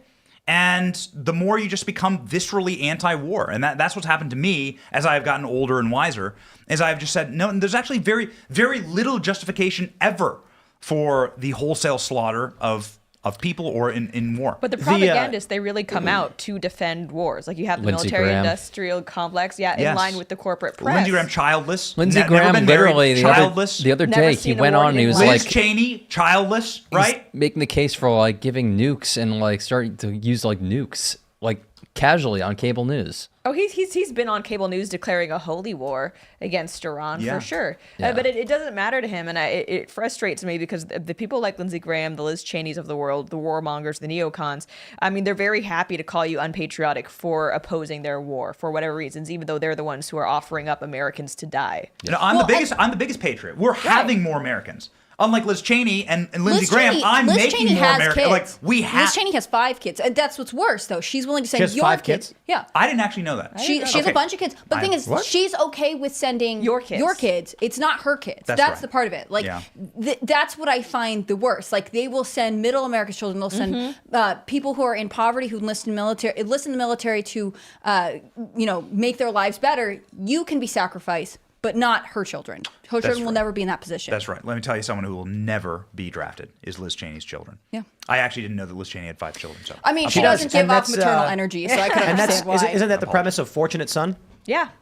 What a good song. That's a great song. That's right. But listen, it's evil. You just got to, if you view the world as steal, kill, and destroy, and then you're able to see people who are stealing, killing, and destroying, and you're just able to basically say that's evil. I'm not saying you have to be a Christian. I'm just saying that that's a nice framework for what Christians view the world in, and you should judge people by that. Yeah. That's a nice little measure to judge people. Are you stealing, killing, and destroying? Oh, well, then you're probably on the side of the baddies, as they would say. And I thought it was interesting. We recently had, like, on social media that whole debate over the atomic bombs in Japan. And I think there's reasons why it made sense. It was the way to minimize casualties. Other people say, no, they were ready to give up. But what I found curious to see is, like, the almost jingoistic support some people had. Like, no, it was good. Like, they got what they, like, when you keep in mind that the targets were mainly civilians, we look back at World War II, what the Nazis did, and we wonder how could they dehumanize people so terribly. But we're still doing it today. We're still doing it all the time. It just, we've coded people into it's okay if we root for them to cheer and die, or cheer for them to die, versus it's not okay, but it's still immoral either way if they're not combatants themselves. It really is fascinating. We have in the other room almost every single Life magazine ever. We have the first Life magazine. So it was originally some other magazine, got bought, rebranded, and reading about World War II during World War II is so different than reading about World War II today. How so? So from what I've read, I've only read a little bit from these magazines. There's very little politics. There's very little. It's Germany invaded. They're imperialist. They're stealing land. We're defending Europe. It's very simple. Here's a photo of the battlefield. Things like that. The bombing of Japan. That magazine was nuts. I posted a bunch of photos. We built the bomb. We did it. The guy who just massacred all the people in these cities, smoking a cigarette on the cover, like no big deal. Like, I'm here, baby. We did this. It starts getting much more political into race, ethnicity, Holocaust stuff later on. Yeah. And I think it's fair. I was like, we didn't know what was going on at the time. So I think one of the most fascinating things I read was I looked at the magazine right before D-Day, and it's like pictures of tanks, tons of tanks in the UK, armaments, troops, and it's like the US has been sending armaments and troops to the UK to shore up their defenses amid, Germany's, conquest or whatever. Yeah, that's not what we were doing. We were getting ready for a ground invasion into Europe. But what the press was reporting is that we were just they didn't tell the American people. They just said, oh, yeah, we're defending Britain because we don't want them to get invaded. They're an ally. No, we were planning to get a bunch of boats and go storm the beaches.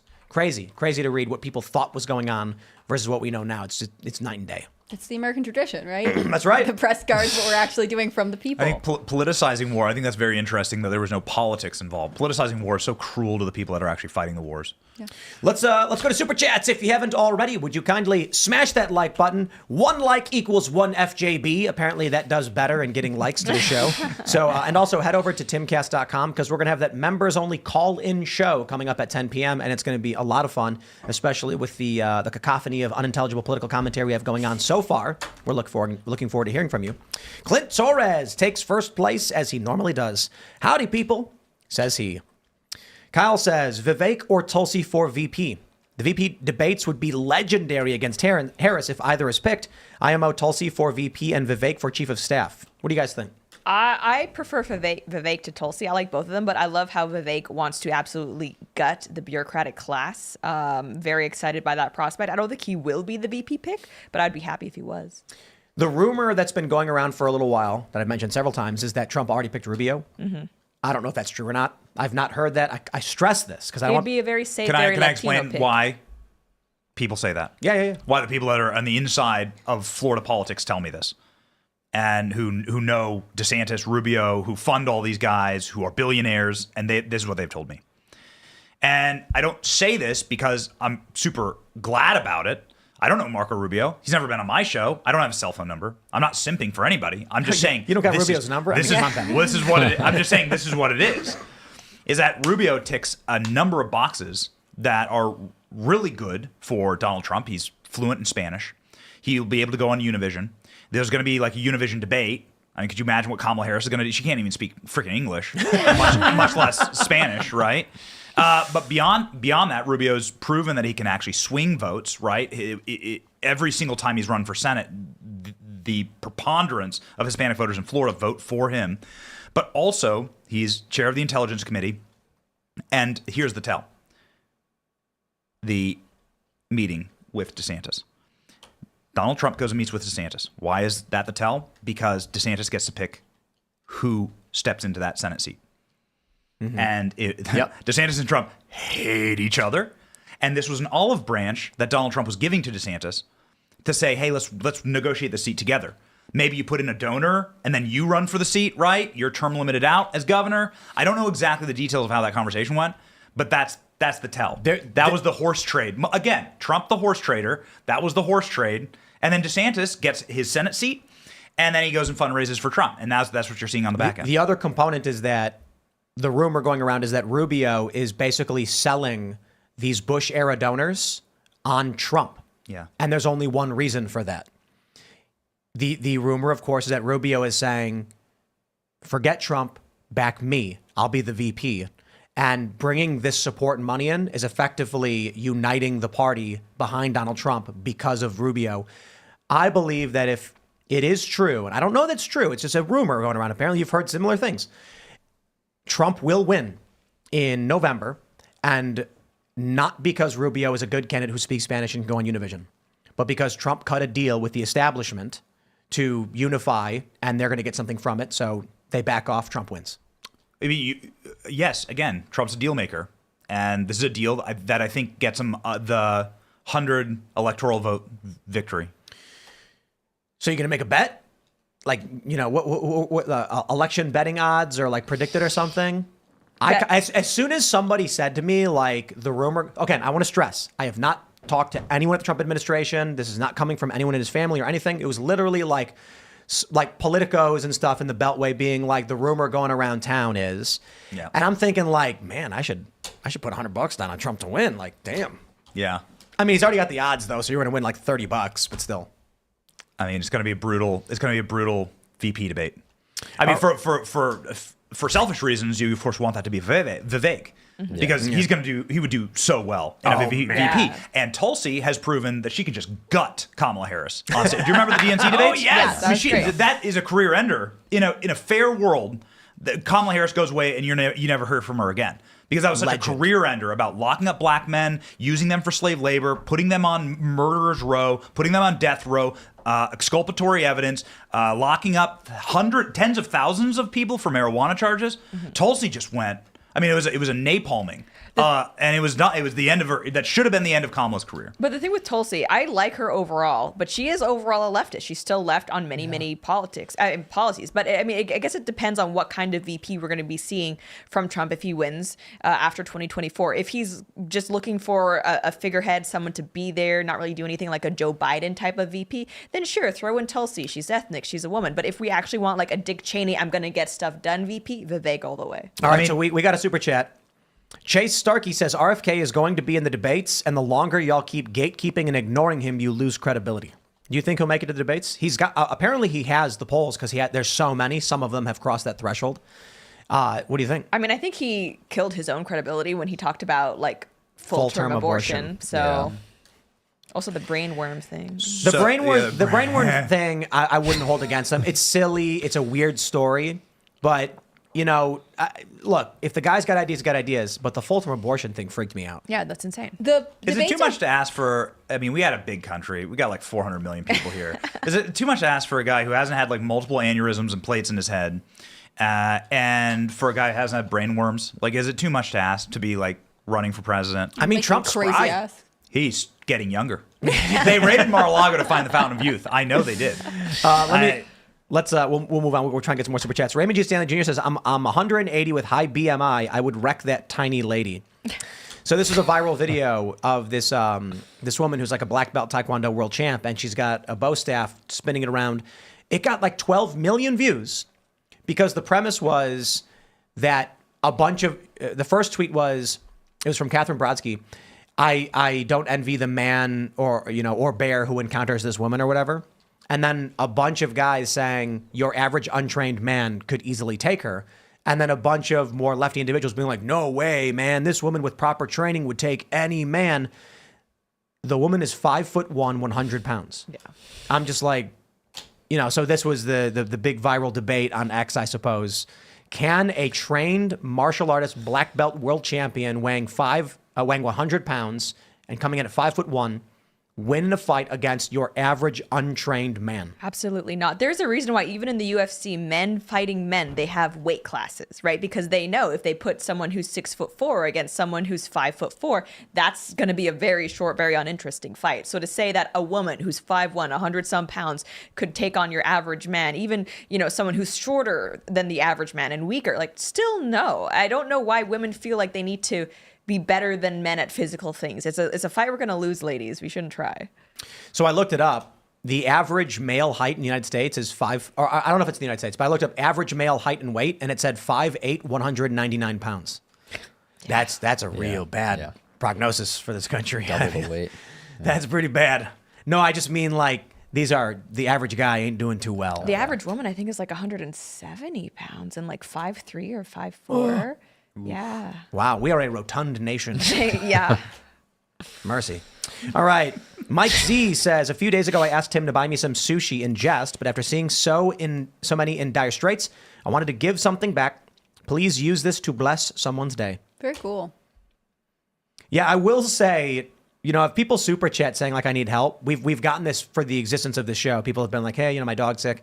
And then in the past couple of weeks, I paid somebody's rent. So then I paid two people's rent actually. And so people are like, I need help. And so we've done a couple $100 to some GoFundMes. One guy needed dialysis, but we can't do it every single night forever. But if people are super chatting, we'll see what we can do. Let's grab some more super chats. Z3 Music Official says, howdy people. Been homesteading for almost 4 years. We're up to 37 chickens, 16 ducks, 2 geese, 5 goats, and tomorrow my wife is getting a miniature cow for her birthday. Ooh. That is absolutely amazing, and I'm glad to hear it. That is based AF. Does she know she's getting the cow, or did we just ruin the surprise? Surprise. Oh, you should name the cow Milk Dud. Can you imagine you came home and the cow was just in your living room? That'd be amazing. Happy Milk birthday. Dud? That's brilliant. We're going to do that. I know. Liam, my husband, won't let me get a mini cow, but I've always wanted one, and I wanted to call it Milk Dud, but he says I'm not allowed. I guess they produce between a 1 or 2 gallons a day. Do you live on a farm?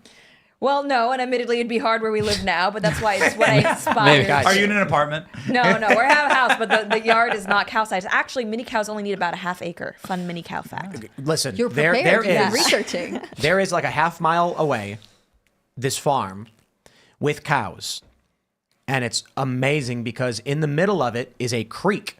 When you're driving, you drive over the creek, and it's fenced off. And it is the most heartwarming thing to see the mama cow and the baby cow standing in the creek together, and the baby's drinking the water, and you drive past it and you're like, I want this. Yeah. I want the creek. I want the cows. I want to watch them and look at them. It's amazing. This is what man was meant to do. Farm and raise animals and then, eat them. Yeah. I won't eat them yet, but, it's a circle of life, Yeah. Yeah. The city wears on you. And when you're inside of too heavy of an urban area, the concrete, it all becomes heavy. It all becomes very brutalist. Touch grass. It's true. It is. The moment I got out here, I just stood out in the middle of the field and just looked at the sun. It's true. We could not find him for an hour. It was amazing. That was all right. Tyler Rydell. This is a massive property. So you walk in the woods or something. Tyler Rydell says, Tim, my wife and I have been at the hospital since 1:30 p.m. yesterday. She just got an epidural and went 4 to 10 centimeters instantly. Our first baby, can't wait to meet them soon. Longtime listener, thank you for fighting the culture war. God bless. Congratulations. I think we've been getting one or two of these a week for the past month of people at the hospital be like, I am about to become a parent. It's because someone super chatted earlier, is this show only ever complain with no solutions? And it's we always tell people one of the solutions is have kids. Mm-hmm. Yes. The left are not having kids. They're aborting their kids. They're sterilizing their kids. And the right is having more and more kids and screaming have more kids. Yes. And the end result is actually quite simple. The nation may be below replacement rates in fertility. But if those who believe in freedom, free speech, the Constitution, our traditional moral values and things like this are having more kids and of their demographic are above replacement, 20 years the country is conservative Christian. Only if you don't send them to public schools, though, because otherwise they just brainwash your kids. Yep. There is resistance to that, but homeschool your kids, and that is a big trend. Do you know any left-wing family of 10? No. I mean, well, wait, yes. Like Yeah. they're polyamorous. Yeah. I think I know one, but again, like when you grow up in like I grew up in New England, so there's like you'll have a big Catholic family, but they all vote Democrat because that's like the socially acceptable thing to do. You just have to be active in your children's life if you want to steer them in the directions you want to see them grow up. Indeed. Let's go. Mike says Bidens are the same kind of folks who would appear on the Jerry Springer show in the 90s. It's pretty accurate. To be fair, though, I've got bad news for everybody. The Jerry Springer show is fake. So he could moderate a debate and he wouldn't need to miss work. I know a guy who went on the Springer show, and his show was something like, I'm cheating on my wife with 2 men or some ridiculous story. None of it is true. Like, the guy was just some hippie from Philly or something. And he was like, oh, we literally just called him up and said, hey, here's our pitch. And they were like, sounds great, come on the show. And they knew it was not true. And our friends came and we pretended and we fought and they loved the show. So that's, you know. I had a friend appear on House Hunters, and apparently that's also fake. Like, they won't even let you on the show unless you've already bought your house and closed. But on the show, you're like, which one am I going to buy? It's totally fake. It's not real. Oh, yeah. Reality TV, it's like when you're in Hollywood and you're talking to actors, and they're like, I do a lot of reality TV, and it's like everyone knows it's all scripted, fake. It's not so much that it's scripted in that you have an expectation of what they want you to do, and there's like directors, and then they edit it in a way to make it look like whatever they want. I watched Election Night on 2020, at 2020, the year 2020. It was totally fake. All right, what do we got?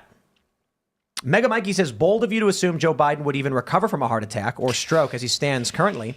Probably would die right on the spot during a rally as you described. Yikes. Then what for Gavin?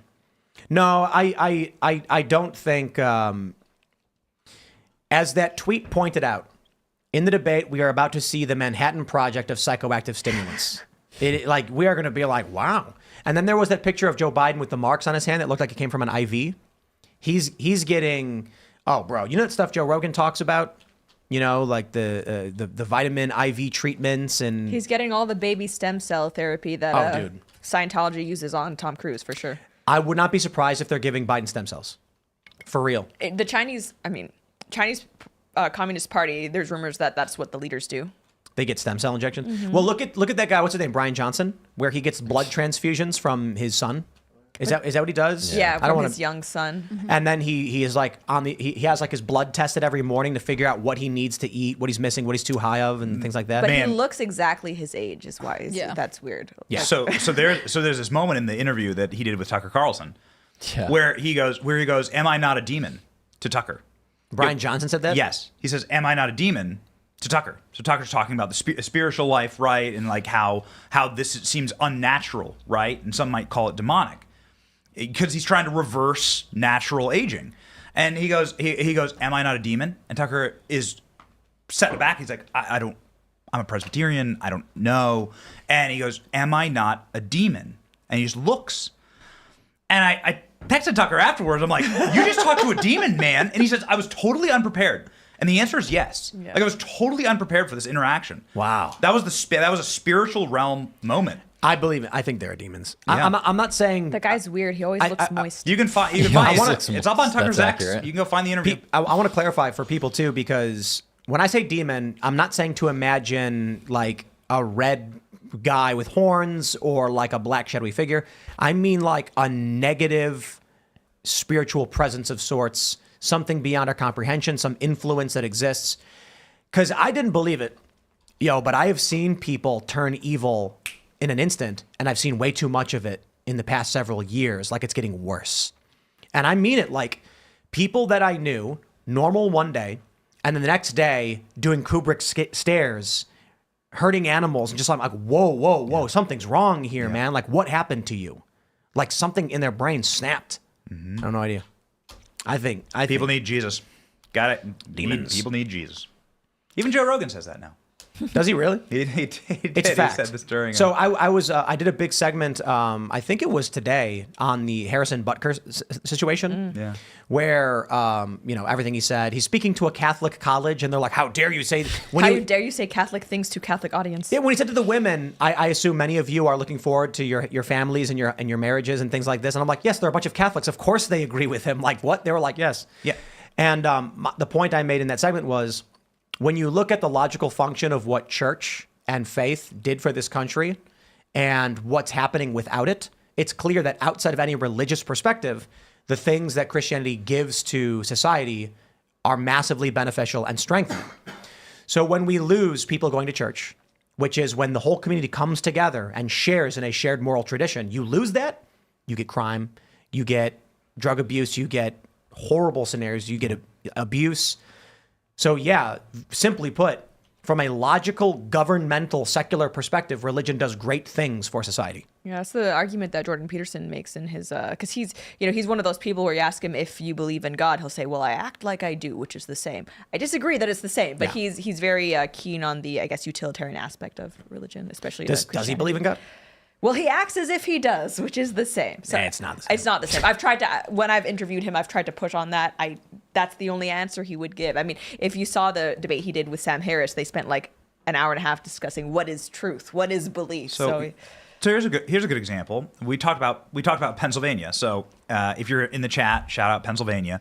Go to Kensington in Philadelphia, and then just drive like 100 miles into Amish country. And see, do you see any drug-addicted Amish? Do you see any homeless Amish people? Do you see any Amish people who are degenerates committing crimes and, marching, rallying, and trying to burn down businesses? Do you see any of that in this religious community that is homogenous and that everybody is part of the same religion and they live together in community and they help each other and they build together? You see none of that. It is like two different universes. It's like it might as well be two different Earths, the difference between 100 miles. And I can tell you that the difference is a belief in God. The difference is the structure and the meaning and the purpose that religion provides, or just a belief in a greater power provides. And you can see the differences just 100 miles apart in the state of Pennsylvania. So a couple of people from the chat. One said, God damn, the religious zealotry is cringe. Others saying religion killing right now in Israel, Gaza. You need to understand the difference between zealotry, fundamentalism, and like moral tradition. And so, and this is for you guys who said that. I think you would benefit from, moral philosophy and reading these things. Because the bad exists does not mean the good is bad. So when I say things like church is good because it brings community together, it is not to say church is bad because wars happen overseas. These are different things. And the simplest way I can explain it in terms of direct analogy is, if everyone in the world shared the same moral tradition, was as devout as Seamus Coughlin of Freedom Tunes, there'd be no war, there would be no need for police. And that is a statement of fact, not an opinion. The challenges arise from when there are people who lack morals, don't share moral tradition, are at odds and dispute with each other, or outright don't care about community. And so when you have, let's remove religion from the equation and simplify it to, every Sunday, everyone in the community comes together and hangs out at the community center, and they play tic-tac-toe and Connect Four, and they share food. That function strengthens community, reduces crime, increases wealth. And what was doing that before? It was church. And the people who are following this religion in their small communities weren't going and waging war in Israel and Gaza. What you're talking about is government, corruption, institutional power, massive corporations. But the small church where people are saying, be kind to your neighbors, that's a good thing. Because there are bad people who use the Lord's name in vain, which is to declare war on a foreign country in the name of God, that's wrong. That's against the religion. And I credit Seamus for this, because we were talking about the commandments and how the 10 Commandments logically benefit people in general, whether you're religious or not. It's not about being a zealous. I'm not a Christian. I do believe in God, but I'm not a Christian. It's as simple as there are people who are in violation of the Ten Commandments when they say God is on my side and then go killing people, kill people in war. They are using the Lord's name to justify their desires. Right. So there's a big difference between coming together with your neighbors and community saying, here's where we agree you should and should not do, and they live together peacefully, and then people being like, hey, that thing you believe, because of it, you have to go fight and die overseas so I can have oil. Also, I mean, regarding Israel-Gaza, like, I'm sorry, but if you think that religion is the only reason that conflict is happening, without religion, it would just be a bunch of, like, ethnic Arabs and Jews hanging out, chilling, having a great time. I'm sorry, but smoking hookah, okay. If not for religion, there would be peace. I don't think so. No, actually, it's the opposite. It's called the golden rule, right? It's do unto others. In fact, the core tenets of freedom is just don't do any harm to other people, actually. And that's basically how the country's founded. Yeah. So when you say that America's founded on Christian principles, it's, do unto others as you would have them do unto you. That's straight from Scripture. That's like the core tenets of the country. And I think everybody can agree with that. In general, that's how you have a society. And you want to live in a high trust society. Zero trust societies are what you see in San Francisco, in Philadelphia, in Chicago. That's the result in New York. That's the result of a zero trust society. You want to live in a high trust society. All right. Shared principles and morals. Agreed. Benzie Bach says, once had a leftist tell me the right was far dumber. I asked if they would agree to a literacy test to vote, and their head exploded. Yep. Imagine that. They think they're all so much smarter, but the issue is they confer college degrees with they correlate college degree and intelligence, and it's like that may have been the case a long time ago, but it's not really the case these days. In fact, maybe an inverse correlation now. I would argue also a long time ago. I mean, higher education, getting a college degree has always been a luxury. It's always been something that people strive to get, and it's not always accessible. There are tons of people who are incredibly intelligent who didn't go to college. Like, that's just the way our culture has always worked, but now it's that level of credentialism. Yeah, and it's like the promise checking a what comes box. with it. Yeah, for sure. And the overwhelming prevalence of leftist ideology in academia, that's actually pretty new. If you look at, I think it's 97% of professors report like being Democrats. That actually wasn't the case in the 60s and the 70s. And I am pretty sure professors were just as smart back then. So it's an example of the left taking over an institution, which we've seen for many institutions. It just so it happens to include academia, which we equate with smart people. for sure. We have this, Steven says, happy Lagwagon Day. Indeed, happy Lagwagon Day. For those that grew up playing the Tony Hawk Pro Skater video games, you know that May 16th, of course, is Lagwagon Day. And for those that did not know, I could be getting this wrong, but my general understanding of the song, it's a song called May 16th. It was on the Tony Hawk Pro Skater 2 soundtrack. The song was written by a dude who was, I guess the story was, he was in his apartment and he looked out his window and he saw one of his best friends who he had a falling out with getting married. And so he felt pain seeing that if not for this stupid argument, he could be there for one of the most important days of his friend's life. And that's why the line in the chorus is, it's just another Saturday, is because he's lying to himself saying, none of this matters. It's just another Saturday. And that the song, it's wow. Like when you learn what the song is about, it really becomes that much more powerful. So brutal. He was like sad. His best friend was getting married. He couldn't be there for him because they had to fight. And he's just like, nah, just any other day. There's nothing special going on. I'm going to ignore it. And like, how brutal. That's brutal. I feel like we don't talk enough about friendship breakups as being heartbreaking. It's always like the romantic breakups. Friend breakups can hurt just as much, if not more. Yeah. All right. May 814 says, Tim, my wife recently lost her job and we're behind in the bills. Anything will help. R. Brahm, is that what it is? Well, you're in luck because someone already sent in a super chat saying they wanted to help. So, the app crashed. There we go. So let's see if this one works. R. Brahm, if I can forward that there, looks like I can. I can forward you that there a super chat, but I'll double it. We'll send $100. What's this for? Literally anything you want. There you go. I think that makes it a tax-free gift, I guess. Someone super chatted saying, they said, help someone in need. I said, okay, there you go. Someone said they're behind the bills. We can't do it every single time, but someone super chatted us for it. So Remy says, I've worked security for 100 years in Baltimore. 99% of the homeless people are mental health cases with drug problems. Wow. The people who are just down on their luck never stay homeless for long. You are correct. 100%. The experience I had in Chicago and California. The people who are down on their luck, literally hold up a sign saying, I don't need a handout, I need work. And you walk up to them and say something like, can you carry heavy boxes? They'll be like, done. Tell me where to be. And they are figuring it out. The problem is the people who are on drugs, who are drunk, or who are mentally ill cannot figure out the steps. California did something crazy. This was a couple of years ago where they announced that the frequently homeless would fall under state conservatorship, and they would seize their bank accounts and their income and then take control of their lives. And it's an interesting thought because it's basically an asylum. It's like, okay, you've become a ward of the state because you're incapable of taking care of yourself. The problem is, if you are just, if it's like if you're a homeless person causing problems and destroying things and all that, fine. But the scary thing is if you're just a guy who doesn't have a house and you're sleeping on a park bench and you're not crazy or whatever, and then they're like, you are now a ward of the state for sleeping outside, is where like it starts to get weird. You know what I mean? I feel like if you're going to do something like that, there should always be an out, like a level that you reach of self-sufficiency where you can get out of that. So you're not just basically an indentured servant for the rest of your life because you missed a couple rent payments or something like that.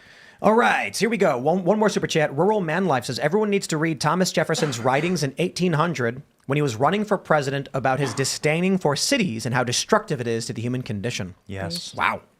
My friends, if you have not already, smash that like button. 1 like equals 1 FJB. And head over to timcast.com. It works better. I used to say, just please smash the like button. And then people were like, yeah, maybe. And then I'm like, FJB. And they're like, yes. And they're like, I can't like it enough. Head over to timcast.com. The members only call-in show will be coming up in a few minutes. And we are going to laugh. It will not be very family friendly, but it will be fun. You can follow the show at Timcast IRL on Instagram. You can follow me personally at Timcast on X and Instagram. We're on Rumble, rumble.com/Timcast IRL. Lauren, you want to shout anything out?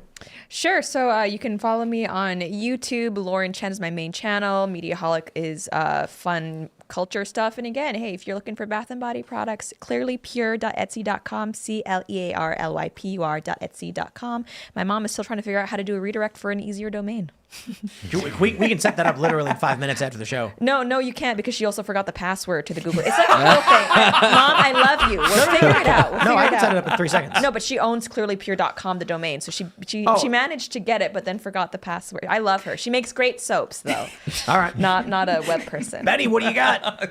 Follow at Benny Johnson on YouTube. Again, we just crossed 2 million. We're really proud of that, but we are really doing our best to try and bring a little extra entertainment to the news cycle and a little extra joy and like less blackpilling and less doomerism.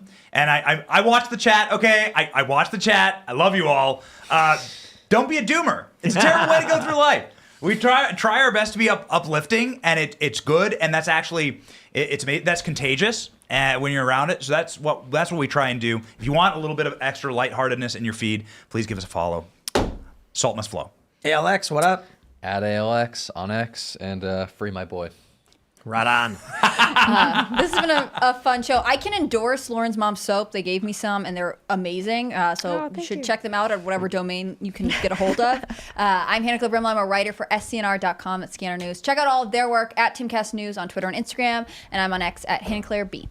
Bye, Serge. Bye, Hannah Claire. Fellow Romans, have a good night. Cheers. We'll see you all over at timcast.com in about 1 minute or so. Thanks for hanging out.